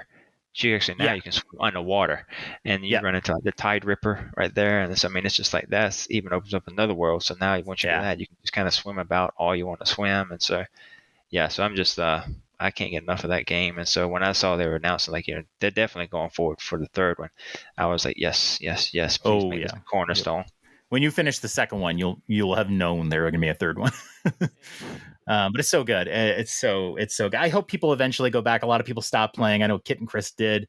And it's like, go back to it. Like, wait a few months. I don't care. Finish Elden Ring, whatever. But go back to this, because it's kind of a crime if you don't. And the third one I'm playing is the Kena Bridge of Spirits. And I picked that one up digitally while it was on sale. And I mean, I'm enjoying that one. It's like you're this little gal, and pretty game, very pretty. And you're running around and you're helping in kind of Spiritfarer fashion, if you will, take these entities that have kind of like passed, and you're helping them move on from like the actual physical realm to the spirit realm. But it's not as somber, if you will, as Spiritfarer was in its tones and undertones and stories. So it's a little bit more lighthearted. I'd say it's definitely more kid friendly. And this one is Kena. Yes. Oh yeah. Okay. Yeah. And you definitely got these little things you pick up and help you out. Little they call ROT rots, if you will, and you can do a little quest for them and stuff. So, and it's some light puzzle work involved, and the battle system is with like a staff, and so it's not very big button masher or anything like that. And I decided to definitely pick it up because I was reading a lot of reviews on it, and a lot of people were saying, "Oh, it's a great game. This is definitely a gem. This is even worth having like on a physical copy, just because it's definitely such a nice little gem of a game from this developer." And And not So, super yeah. long, right? It's not. No, It's no, not like a you're big not open looking. world or something. No, you're not looking at like a 80, 120 hour game. Nothing Yeah. like that. No. And so, but again, it's just a real pretty game. I have one question though. Does it take advantage of the PS5 controller? Because I know it's a PS5 exclusive and everything. Does it? Do you feel like, have you noticed the controller does some cool stuff, or just meh? Not, I haven't gotten to a point in the game yet where it hasn't used that. Not on the level of Horizon Forbidden West. Not like where you're trying to pry open stuff, and if you lightly pull back on the trigger, you don't pry it open. You really got to pull back that trigger to pry it open. Yeah, not on that level. Okay. Cool. How about you, Johnny? What are you playing? I mean, it's a big list here, guys. I mean, you got to see this. Yeah, this guy's insane. Massive. So, I jumped into Astro's Playroom just to really experience the PS5 controller. I know, John, I heard you talk about this a couple months ago, and when you got your PS5, so I wanted to experience it for myself. It's all that it's you said it was. It's amazing. It really showcases that controller and everything that it can do. From like the microphone to the adaptive triggers to even when you're walking around, you feel the haptic feedback with him just like waddling around. It's super fun. It's kind of mindless, collect-a-thon, go explore. Like, oh well, I found an artifact of an old PS2 or whatever. Like, oh, that's cool. You can zoom in on it, and even when you're zooming in, it's giving you like the haptic feedback on the controllers and stuff. Like, wow, you didn't need to do that, but sure, okay, But it's fun. It's probably something I'll keep popping into from time to time and just kind of keep collecting things. I'll probably platinum it eventually. But it's super fun. I really like the sections where you're the ball and you're rolling around and you have to kind of direct it with the trackpad. I thought that was super fun. Mm-hmm. That one's has been pretty fun. It's I've heard people to say it's like a tech demo, but it's not. It's just a small it's more than that. Game. It's like a 5-hour game or so, but it's a game. It's it's small, but it's brilliant, and it's definitely worth 100%ing and finding everything. It's great. It's just small. It's perfect. It's got just as much story as Elden Ring. It's great. Probably a lot more. That's a fun game. I maybe have an hour or two into it just to kind of try it out, but that's fun. I got my first platinum last night. I played Ratchet and Clank, the PS4 game back from 2016, the one that's available on PS Plus. This game was such a breath of fresh air after a few of the other games that I've recently played. Just, stupid, fun writing, like definitely a kids type game. Like I had no problem playing this game in front of my son, who's 5 years old, even though there's like a ton of guns and everything. Everything's so like whimsical and out of this world that it's just, I don't have any issues playing that in front of somebody so young. One of the guns you get is called the Groovitron, which was my personal favorite. It shoots out a disco ball and makes all the enemies dance. And there's like 2 or 3 different songs that play whenever you shoot it out, and it's just hilarious. Like I'm like getting down with the enemies, and I'm like, I'm gonna blast your face off, that was really fun. It took me 2 playthroughs to platinum it, because the biggest hurdle was upgrading every single one of the weapons to level 10. And you can only unlock levels 6 through 10 in challenge mode, which is basically New Game Plus. That game was like super fun, very lighthearted. What I'm really, it's definitely recommend it. Digging my teeth into right now, Ghost of Tsushima. I can never say that right. I'm 2 hours into this game. It is amazing. I picked up the PS5 Director's Cut, and it's about an hour prologue that really develops the main character's story, Jin. He just gets his ass kicked like three or 4 times, and you just really start to get this personal connection with him. And it's messing with my head a little bit because the attack buttons are square and triangle as opposed to like R1 and R2. And after playing so many games like that, I keep hitting R1 and R2 expecting it to do something, and it's not. So that's a personal problem of my own I've got to fix. But Yeah, really, really cool open world game. Finally unlocked the open world, started to mess around with that today. Seems really, really neat. They have different weapons you can level up. The currency that you pick up seems rather generic. It's just called supplies. But I kind of appreciate that. Like, it doesn't seem like there's too many systems that you need to learn in terms of like currency. I hate, sort of like the mobile game aspect that some of these games have, where you're like, even, a game we'll talk about in a minute, Demon Souls, like you need a certain kind of shard, and then you need a chunk of that certain kind of shard, and then you need a large shard of that. Like, it doesn't seem like there's any kind of this business happening in Ghosts. So Good. Really, really enjoying it so far. The visuals are totally breathtaking. The music's really cool. And the combat seems really awesome too. Like a parry system. You've got a bow, you've got your sword.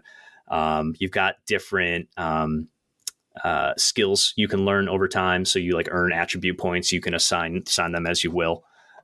So yeah, I am going to be playing a ton more of this game over the next little bit. How's the soundtrack on that one?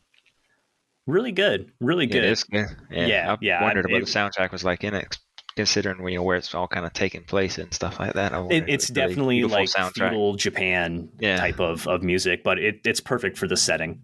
Yeah, it really is. It's really awesome. Pretty soundtrack. Yeah. What about the controller? Ask it again. I mean, this remixed version is sort of like the PS5 version. Yeah, I wanted to make sure I wanted to make sure I picked up this version just to get the full PS5 experience. Oh, totally. Yeah. I mentioned before about having the horse like run across the screen. It was from this game. Oh, and it's just awesome. Even when you're like blocking an attack, you can like feel it like rumble a little bit in your hand. You're getting some nice feedback from the controller too. So sweet. Definitely recommend this one too. So far, I'm loving it. And the last game, John, I know you're playing this one too, but Demon Souls Remake. This is the first game I bought for the PS5. Got it digital on sale. I think we paid $40 for it. What an awesome game this was. My Elden Ring itch wasn't gone. But I wanted something new. So I'm like, Demon Souls, like I can't play this anywhere else. So I'm really trying to focus on these PlayStation exclusives, at least at the onset here. And Demon Souls sort of scratched that itch for me. It was weird not being able to jump at first. Mm-hmm. I had to kind of, okay, I'm wearing this heavy armor. Okay, I can get around myself, like not being able to jump. But like jumping and doing a jump attack in Elden Ring for basically as my first attack into any sort of boss, it's weird not being able to do that. So I was kind of forced into having to use your shield a lot more, which I didn't use a shield past like the first beginning area in Elden Ring at all. Yeah. Like you parry a lot more in this game. Yeah, you parry a ton, you block a ton. Had to be. I mostly was a sword wielder. I started with the knight class, so I had basically the broad. It was a broadsword or longsword, whatever. It was like a regular knight sword, and a shield for most of the game. I ended up picking up a katana type blade, which apparently is a trend for me because that's what I played with Elden Ring, and now I'm playing Ghost and like Demon Souls with the katana. So maybe there's a trend here. But yeah, it was super fun. I beat this game. I started up a new game plus. I beat the first level last night again, just so I can use all my souls that I earned at the end of the first playthrough. And it's a ton. And it's a ton of souls. Yeah, I was able to level up 4 times, I think, with all the ones that I got. But yeah, this game was just totally amazing. You mentioned it before about it using the mic on the PS5 controller. Really, really cool. I remember there's one like elevator you get on and you can hear like the chain, like every time a chain goes over the gear, you can feel it. And it's really, really incredible. Cool. Or even when you're like slicing down like a baddie, like you could feel it like, oh man, I feel like I kinked my sword a little bit on the wall there on that swing. So it was quite the experience. I think I'm going to have to take a little break from Soft Games for the next little bit after my last little foray between Elden Ring and this one. But man, I'm glad I played this game. It really helped to showcase the PS5 for me right at the get go. So that's awesome. Yeah. And I'll begin my list with the same game. I think we both kind of finished Elden Ring. And even though I kept saying towards the last 20, 30 hours of Elden Ring, this is the last FromSoft game I'm going to play because I'm so frustrated. But I didn't want to like stop in Elden Ring, even though I almost did, like the second to last boss. I kind of did, and then I decided to try it anyway. But after failing in Sekiro, I was like, I'm not going to fail twice in these freaking games. But yeah, I for some reason wanted to play Demon Souls, and you were trying to get a PlayStation, and I was like, we should play Demon Souls. And then you started playing Demon Souls, and the same day I started playing Demon Souls, and I swear to God, you were like done in 5 days. Like we were talking about it. Oh, this first area got past it, and the next thing I know, I'm waking up in the morning, and it's like, yeah, I got through 7 bosses, and I'm just like, oh my God, like But I think the end of this game does go quick because I was finishing it up. In fact, I knew you were sick because I kept like chatting you and saying, oh, I beat this boss, and it's like, he's not there. Is he okay? Yeah, I was not okay. You were not okay. But I have to say, like, I love this game more than Elden Ring. And I think it's just a matter of what style you like. I played this game on the PS3. This is the game I bought a PS3 for because I wanted to play Demon Souls. Wow. I fell in love with it from the trailers. And so I really wanted to play this remake because when Xbox and PlayStation 5 both showed their consoles, PS5 was launching with Demon Souls and Miles Morales. And I was like, wow, that's a really good set of launch games to go with, especially Demon Souls Remake. And you could say, well, Miles Morales was like kind of DLC and this is a remake, but like Blue Point Games like rebuilt this whole game from scratch. And they did a great job with it. It looks so good. It sounds so good. And the thing I really liked about it was that it's not open world, I think. And I was also burnt out on open worlds by the time I played this. That the way they set up, there's these 5 archstones, and you go through, and it's more linear. You play through an area, you beat a boss, you get to the whatever they call it, a bonfire or whatever. I had forgotten that there were no bonfires to save your progress through a level like Dark Souls does, and how Elden Ring has them everywhere, which is great. Oh, they're everywhere. Yeah, this like right game, before a boss too. That was a big difference too. Yeah, that was huge. This one, I was playing through the first level, and I think the first level is the hardest level in the entire game, which doesn't seem fair, but it was because you were asked to go through a gauntlet of enemies, go up a tower, go across a bridge, and then I mistakenly was trying to beat this red-eyed knight, and God. I kept dying over and over and over again. And when I finally beat him, there's a locked door behind him you can't get through. And I realized you don't have to beat him. You have to go a different way. And I was like, I didn't know. Like, I was trying to beat this knight. But then you have to go through this whole section and then go through this door, which I thought was a boss and I was avoiding, and then go around and go through these dragons. And then you pull a lever and it opens up the gate, which is right near the beginning. And then that's where you fight the boss. And I mean, I spent like 3 hours just trying to get to this one point to fight the boss. And the boss was easy. I beat him on the first try. Bosses, I think overall were way easier in this than in Elden Ring. There were so many boss encounters that I beat on the first try. And I know you didn't do it, but I would use, like, this game is famous for when you die, your health meter gets cut in half. It's really kind of weird. But there is a ring that you can make it so that the health meter is only 3/4. So you get more health. I don't see why you would never want this ring on. But when you beat a boss, you get your humanity back and you get your own health bar back. And then you can put the ring away for a little bit until you die the next time. But there were several bosses I would fight, and I would usually use the eyes of whatever, which would give you your humanity back to give me a better shot against the boss. But there were a lot of bosses I beat on the first try. There were some bosses that barely did anything, and you could just smack at them. They barely moved.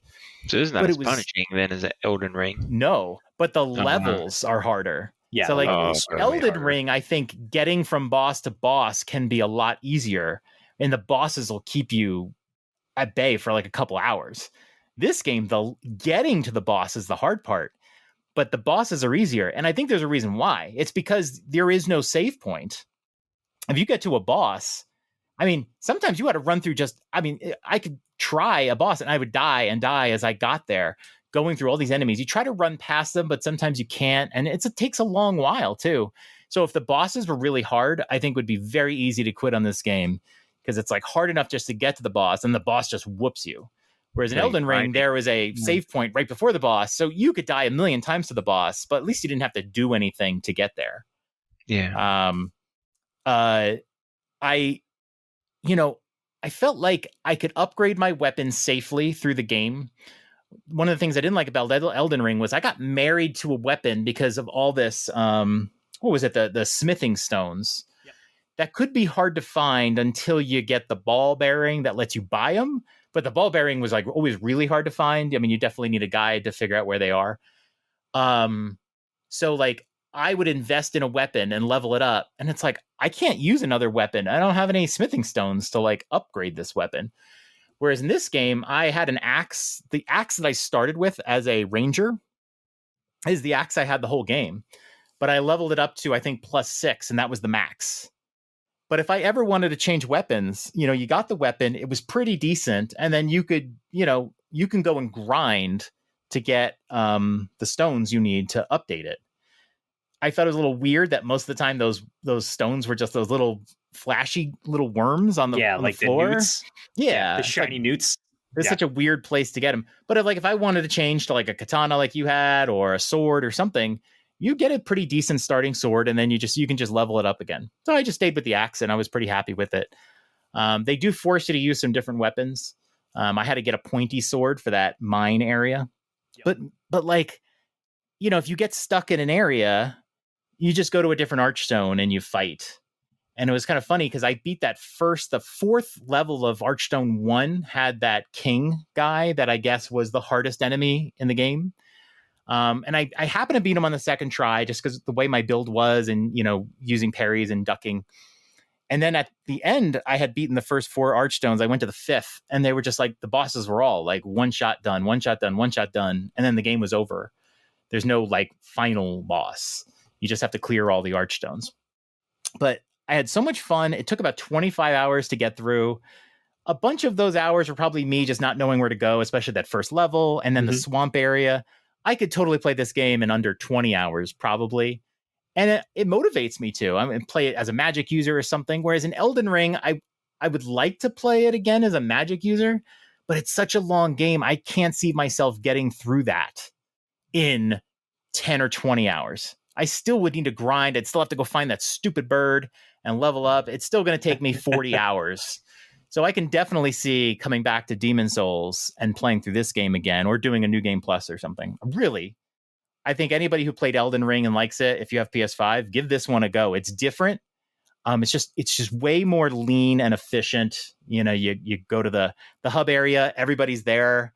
And you just like level up and you talk to the guy who fixes your weapons and then you talk to the storage guy and then you're out. You go do something else. Yeah.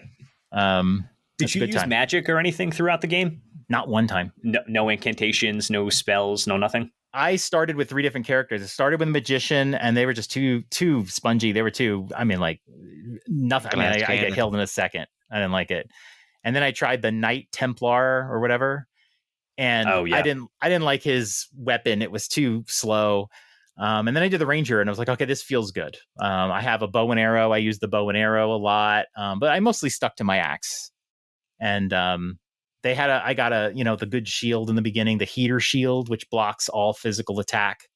So you're really encouraged to use your shield a lot and use the parry. And it was great to do the parry again because I didn't do the parry at all. I couldn't get it to work in Elden Ring. But there's like literally like before that boss, that lady that like you have to just destroy. And she's like, we didn't do anything to you. And she doesn't even try to attack you. And you just feel like the biggest jerk as you're just pounding on this boss. And she's literally not doing anything to you. But to get to her, you have to go through her bodyguard. And he literally just stands there and you have to go through him. But he doesn't come at you. So you can't run past him. You can't do moves on him. You just have to parry. And not only do you have to parry to beat him, you have to parry about 3 times or 4, depending on your strength. And if you like back away for too long, he'll like refill his health and you have to start all over again. So it's really like a parry test. Do you know how I beat that one? How did you I, beam? I sat up on a cliff and I shot the girl with an arrow. No Like, way. Yes. Yeah. So I didn't even fight that guy. Although Oh my God. I did wear his armor for the rest of the playthrough though. I never. You wore his oh my armor, God. but So you like didn't fight he's. him? I he said just you shot, wore his armor, like over but you his didn't- shoulder. Yeah, basically just like found an area. I'm like, oh, I think I can reach her from here. And yeah, I just kind of blasted her. Like, I don't know. It probably took like 20 arrows, but yeah, that was it. So you didn't hear her telling you, I didn't do anything to you. You just kind of shot her from a distance. I just kind of shot her from like, 50 yards away or whatever. fucking sniper. Yeah, basically. How did you wear his I'm armor a though, if cheater, you didn't so kill him? that's me. How did you wear his armor if you didn't kill him? Actually, funny enough, I went to go like touch the what bonfire or whatever that little save point is where you collect the rune and get your runes from like beating the boss, and he didn't die. He was still kind of standing there. I'm like, dude, I'm trying to go get my He thing. took his Like, what's purpose for going on? living. Yeah, What? I basically walked up to him thinking he was just like it was a glitch or something, and he just like one-shotted me and I died. And then I went back there to pick up the runes that I had dropped and touch the archstone. Or whatever the save point thing was, and he was gone, but all his stuff was there, so I just picked it up and was like, all right, peace, I'm out. Nice. Yeah. Well, he took his purpose for living, so he's like, screw this. Yeah. Yeah, well, he quit. Like, you killed his employer. So That's he what it just is. took Like, I'm off not his getting paid uniform. anymore, so I'm out. Yeah. Right, exactly. He has lousy pay anyways. The last couple games I've been playing, I've been playing. I kind of played in between, but I played The Walking Dead season 2. I also played the DLC of the first one. I think I talked about this one. I have really enjoyed it. I can see why Telltale had problems. I feel like they were rushing all of their games, and the second season is a lot shorter, and I don't think gives you as many interesting things to do, interesting puzzles to solve as the first game. I think the first game was way better. But after having played through the first game, you play as the first game you play as a guy named Lee, and then the second game, no spoilers, you play as Clementine, who's in the first game, but now you control her. And you really love that character. She's definitely one of the top characters in the Walking Dead universe, and I really enjoyed it. Not as good as the first season, like I said, but really enjoyed it. So I am getting ready to play the Michonne DLC. For this one, and then I'll play season 3. But like I said, I can totally see where Telltale had problems. I feel like they really rushed this game out, and I'm sure the other ones are going to feel the same. But I bought the damn definitive edition, and I'm going to play all of them. I wouldn't mind playing through again too. These kind of story-based games are always based on how much impact your decisions have. And I actually played the first episode of the first season twice because I played the first episode on the Xbox before I got my PlayStation and decided to buy it and play through it. And I really realized like some of my decisions didn't even matter at all. But I would like to play through some full seasons with it. And speaking of story games, of course, I can't go an episode without talking about Life is Strange. The remastered version, which came out, it's the remaster of the first game and the second game. Came out February 1st. It did not have 60 frames per second built for PS5, built for Xbox Series S and X. It did not have it until a week and a half ago or 2 weeks ago. I love Deck 9 Games. They're the ones that made Before the Storm and they made True Colors. They just shit the bed with the remaster. They really just shit the bed. It got delayed. And then when it came out, it wasn't ready. They didn't have the guts to delay it a third time. And there were so many glitches and, look, I mean, we complain about frame rate. I'm a frame rate guy, but the first game was 60 frames a second. Then the remaster comes out and it's 30 frames a second. It doesn't fly. So I was waiting for that to play what I think is the best game ever made. And they finally came out. And I played through the first episode. I did all the optional things and got all the achievements for it. And I'll do that as I go through this. And I'll say that I don't think the remaster was worth it. A lot of the scenes look better. The facial stuff looks better, but it's not like an order of magnitude better. It's not like game changing better. Just looks better. And, very famously, the graphics were sort of hand drawn. So it almost like the first game almost looks like a watercolor painting that's come alive. And this game is a little more real 3D digital. The bathroom looks more realistic and that sort of thing. I think I still like the first game better. I don't think there's anything in this game that's like, oh man, this makes the game so much better. I think I still prefer the first. So I just don't think the remastered collection became what Life is Strange fans hoped for it to be. But it's still good. If you've never played this game before and you can get a better deal on the remaster someday or something, go for it. But I'm going to regard the first game as better. So I'm going to go through it pretty slowly because there's really not much different. Anyway, I'm not going to sit here and play them all. So I will play the second episode and kind of slowly go through it. But I'm curious to see certain scenes and how they look remastered. Just nothing drastic. So, and I don't know what I'm going to play besides that next. I might go back to Horizon Zero Dawn next. I want to kind of go through that game and then play the DLC. But I don't know.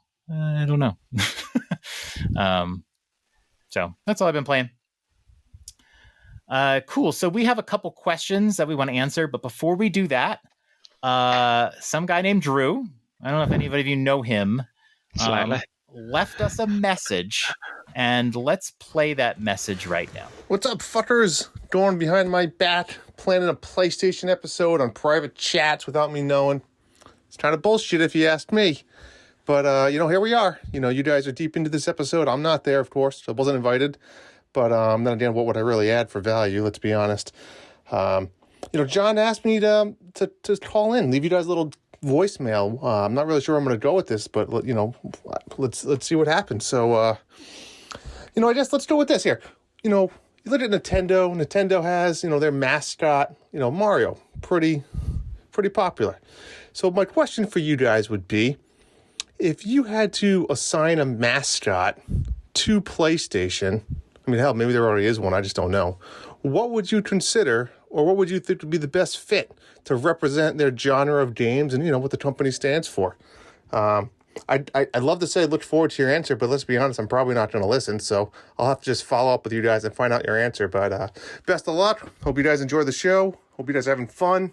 Probably not as much fun if I'd be there, but thanks for joining us, I guess, keeping John busy, because I know, John jumps around systems, or, kind of like he likes his girls. It goes back and forth. One day is Xbox, one day is Nintendo, now it's PlayStation. Who the hell knows what will be next? We'll see. But enjoy the show. I'll see you guys later. Take care. Yeah, Drew was totally invited. I actually told him he can jump onto our Zencaster session anytime he wanted tonight, and the coward didn't show up. Just going to put that out there. That's all. All right. So his question for us is, who is the PlayStation mascot? What do you guys think? I know my answer. I know mine. What is it? Let's hear it. You want me to go first? You go first. All right. The recent, probably I'm gonna say Aloy. Aloy? Yep, I like Aloy. Yeah. I think she's definitely a contender. Yeah. So Kit and Krista just did, I don't know if you saw their episode where they went to all the different companies in that area. They went to 3, and one of them was Sony's campus, which is a campus and really cool looking.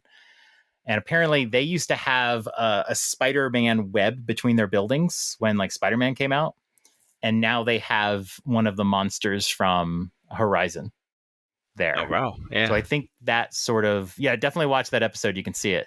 I think that tells you where their head is. Horizon, the original game sold, I think 20 million copies, which was new IP, and that's crazy.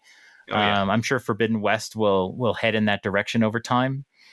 So I think Aloy can be a good mascot, but I think they do lean on Spider-Man because they can. They're Sony, and they kind of, I don't know if they'll have Spider-Man. The rights forever. Maybe it's a risk. And the other one, of course, I think is Joel and Ellie from the Last of Us series.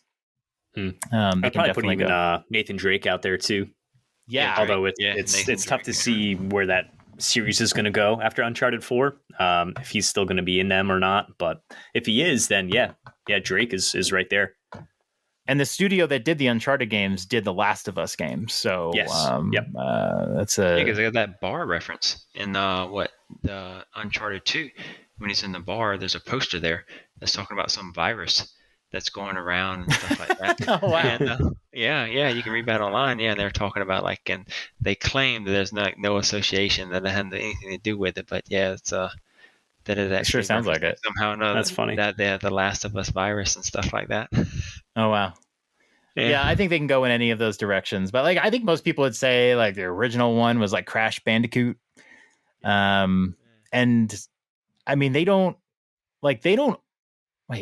own Crash Bandicoot anymore, right? Is that's what happened? No, Naughty I don't- Dog. I'm not trying to remember. sure. I'm trying to remember because I thought they kind of lost. They that own Naughty one. Dog. They own Naughty Dog. They own Naughty Dog. But I don't but know about the IP rights to Crash. Yeah, I don't think they own. I mean, we've got Crash Ratchet anymore. and Clank. If you're looking for a more cartoony type guy, Mm-hmm. Yeah, that's a good one too. yeah. So I think just like with Nintendo, they don't really have the one mascot, but they have a good stable of sort of their games. I'm not sure if Ghost of Tsushima guy is gonna be could be that person. Yeah, like Yeah, I don't know if he's relatable. He's badass. And I've They're always supposed to thought be making a movie for him too on that game. they're which is doing really cool. They're making movies for wow. every game now.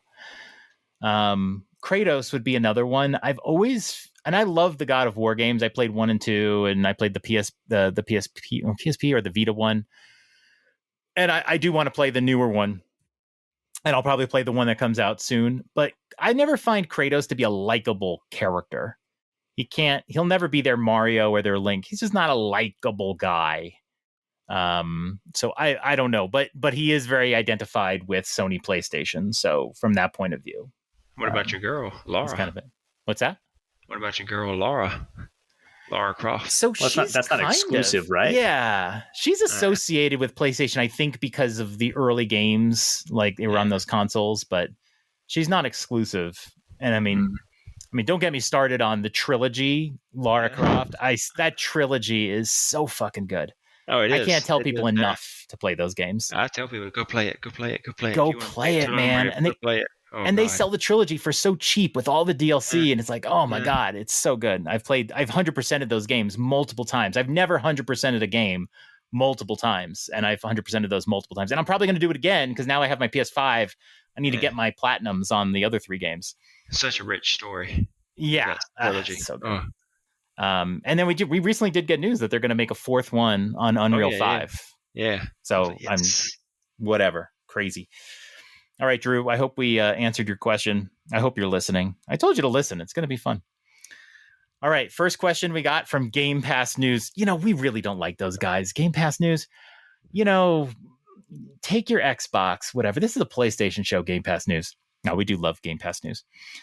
They ask, when are you guys going to make it a regular show? I think when John runs out of content for these minisodes, we Yeah. We can definitely do it again. We did when PlayStation did their reveal of PS5, a few of us got together and we actually did a show to talk about that reveal.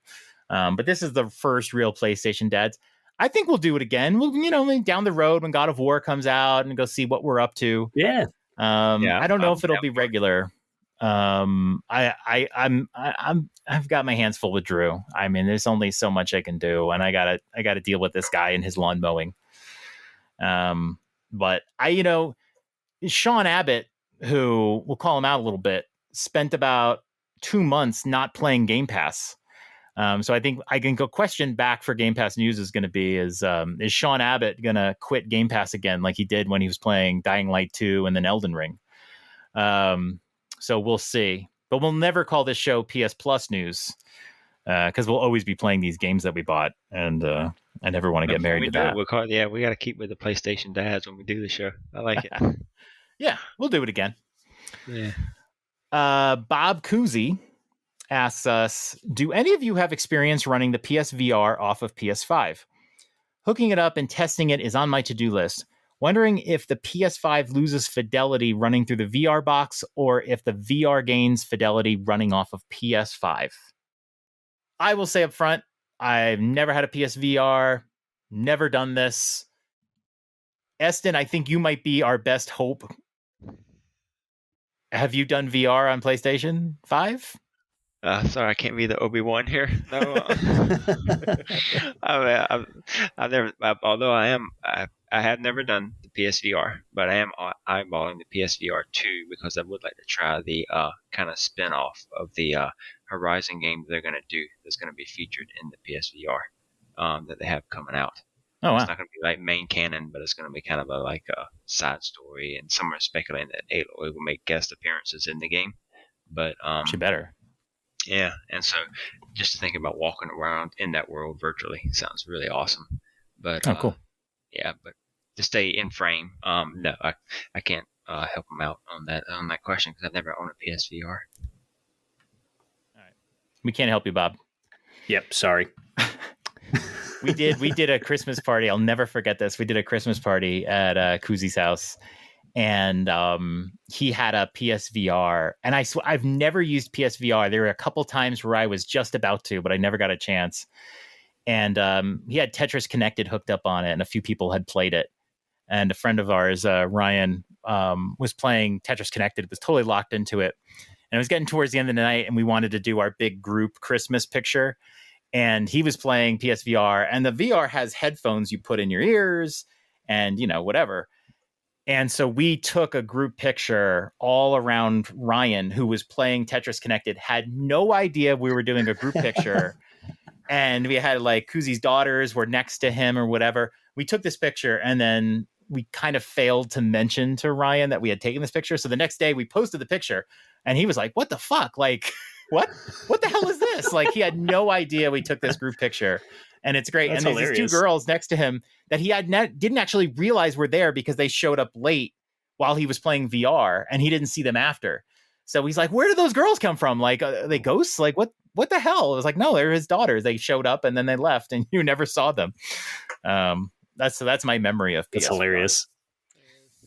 The other Yeah, I'd time love I almost to- got to play, they had it set up at Best Buy, and I was going to play it, and my wife was with me and my kids, and it was like, "Oh," I said to my wife, "You want to try it?" And then she tried it, and then they were done, and then we had to go. So I've never been able to play PSVR. Do you guys have any interest in the new PSVR is going to come out, I think, next year? I think early next year is what they're saying. Yeah, I've definitely interested in checking it out. I think, I'm hearing so much now about Moss Book 2. Seems really, really cool, but I'm not going to buy a whole VR rig right now to go pick that up. Right. Especially with all this other mainline PS4 and PS5 games I still have to dig into. But yeah, next year. So many. Yeah, I'm definitely going to check it out. Yeah. There's one thing about the PlayStation library is it's full of these long one-player games. Yes. Cool. I think that's a show. I think we did it. PlayStation Yeah. Dads is in the books. That's it. Fun. Thank you guys for joining, and we should do it again. Maybe every 6 months or something. We'll sync up and do an update and see what game Hambone has rammed through in 3 days. But thanks for showing up, and hope everyone had fun. All you PlayStation did. fans out there, hey, do you like this? Should we do a show? Next time Drew will have to be on, though. We'll bring him on. All right. Good night, everybody. Night, y'all. See ya. The Dads After Dark show is part of the Nintendo Dads family of podcasts. You can subscribe to us anywhere podcasts are available, including iTunes, Castbox, Spotify, and Stitcher. Also, don't forget to leave us a 5-star review. Pretty please. Be sure to join us on the Nintendo Dads Discord in our Dads After Dark channels for some naughty After Dark talk. Follow us on Twitter at NDadsAfterDark or email us at dadsafterdarkshow@gmail.com. And a big thank you to Family Jewels for our show's music. You rock. That's all for tonight. Good night, Dads. Sweet dreams.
Down, down, and down, out, down, down, down.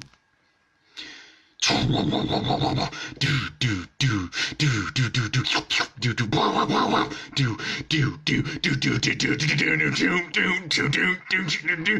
boom boom boom da na na na na na do do do do do do do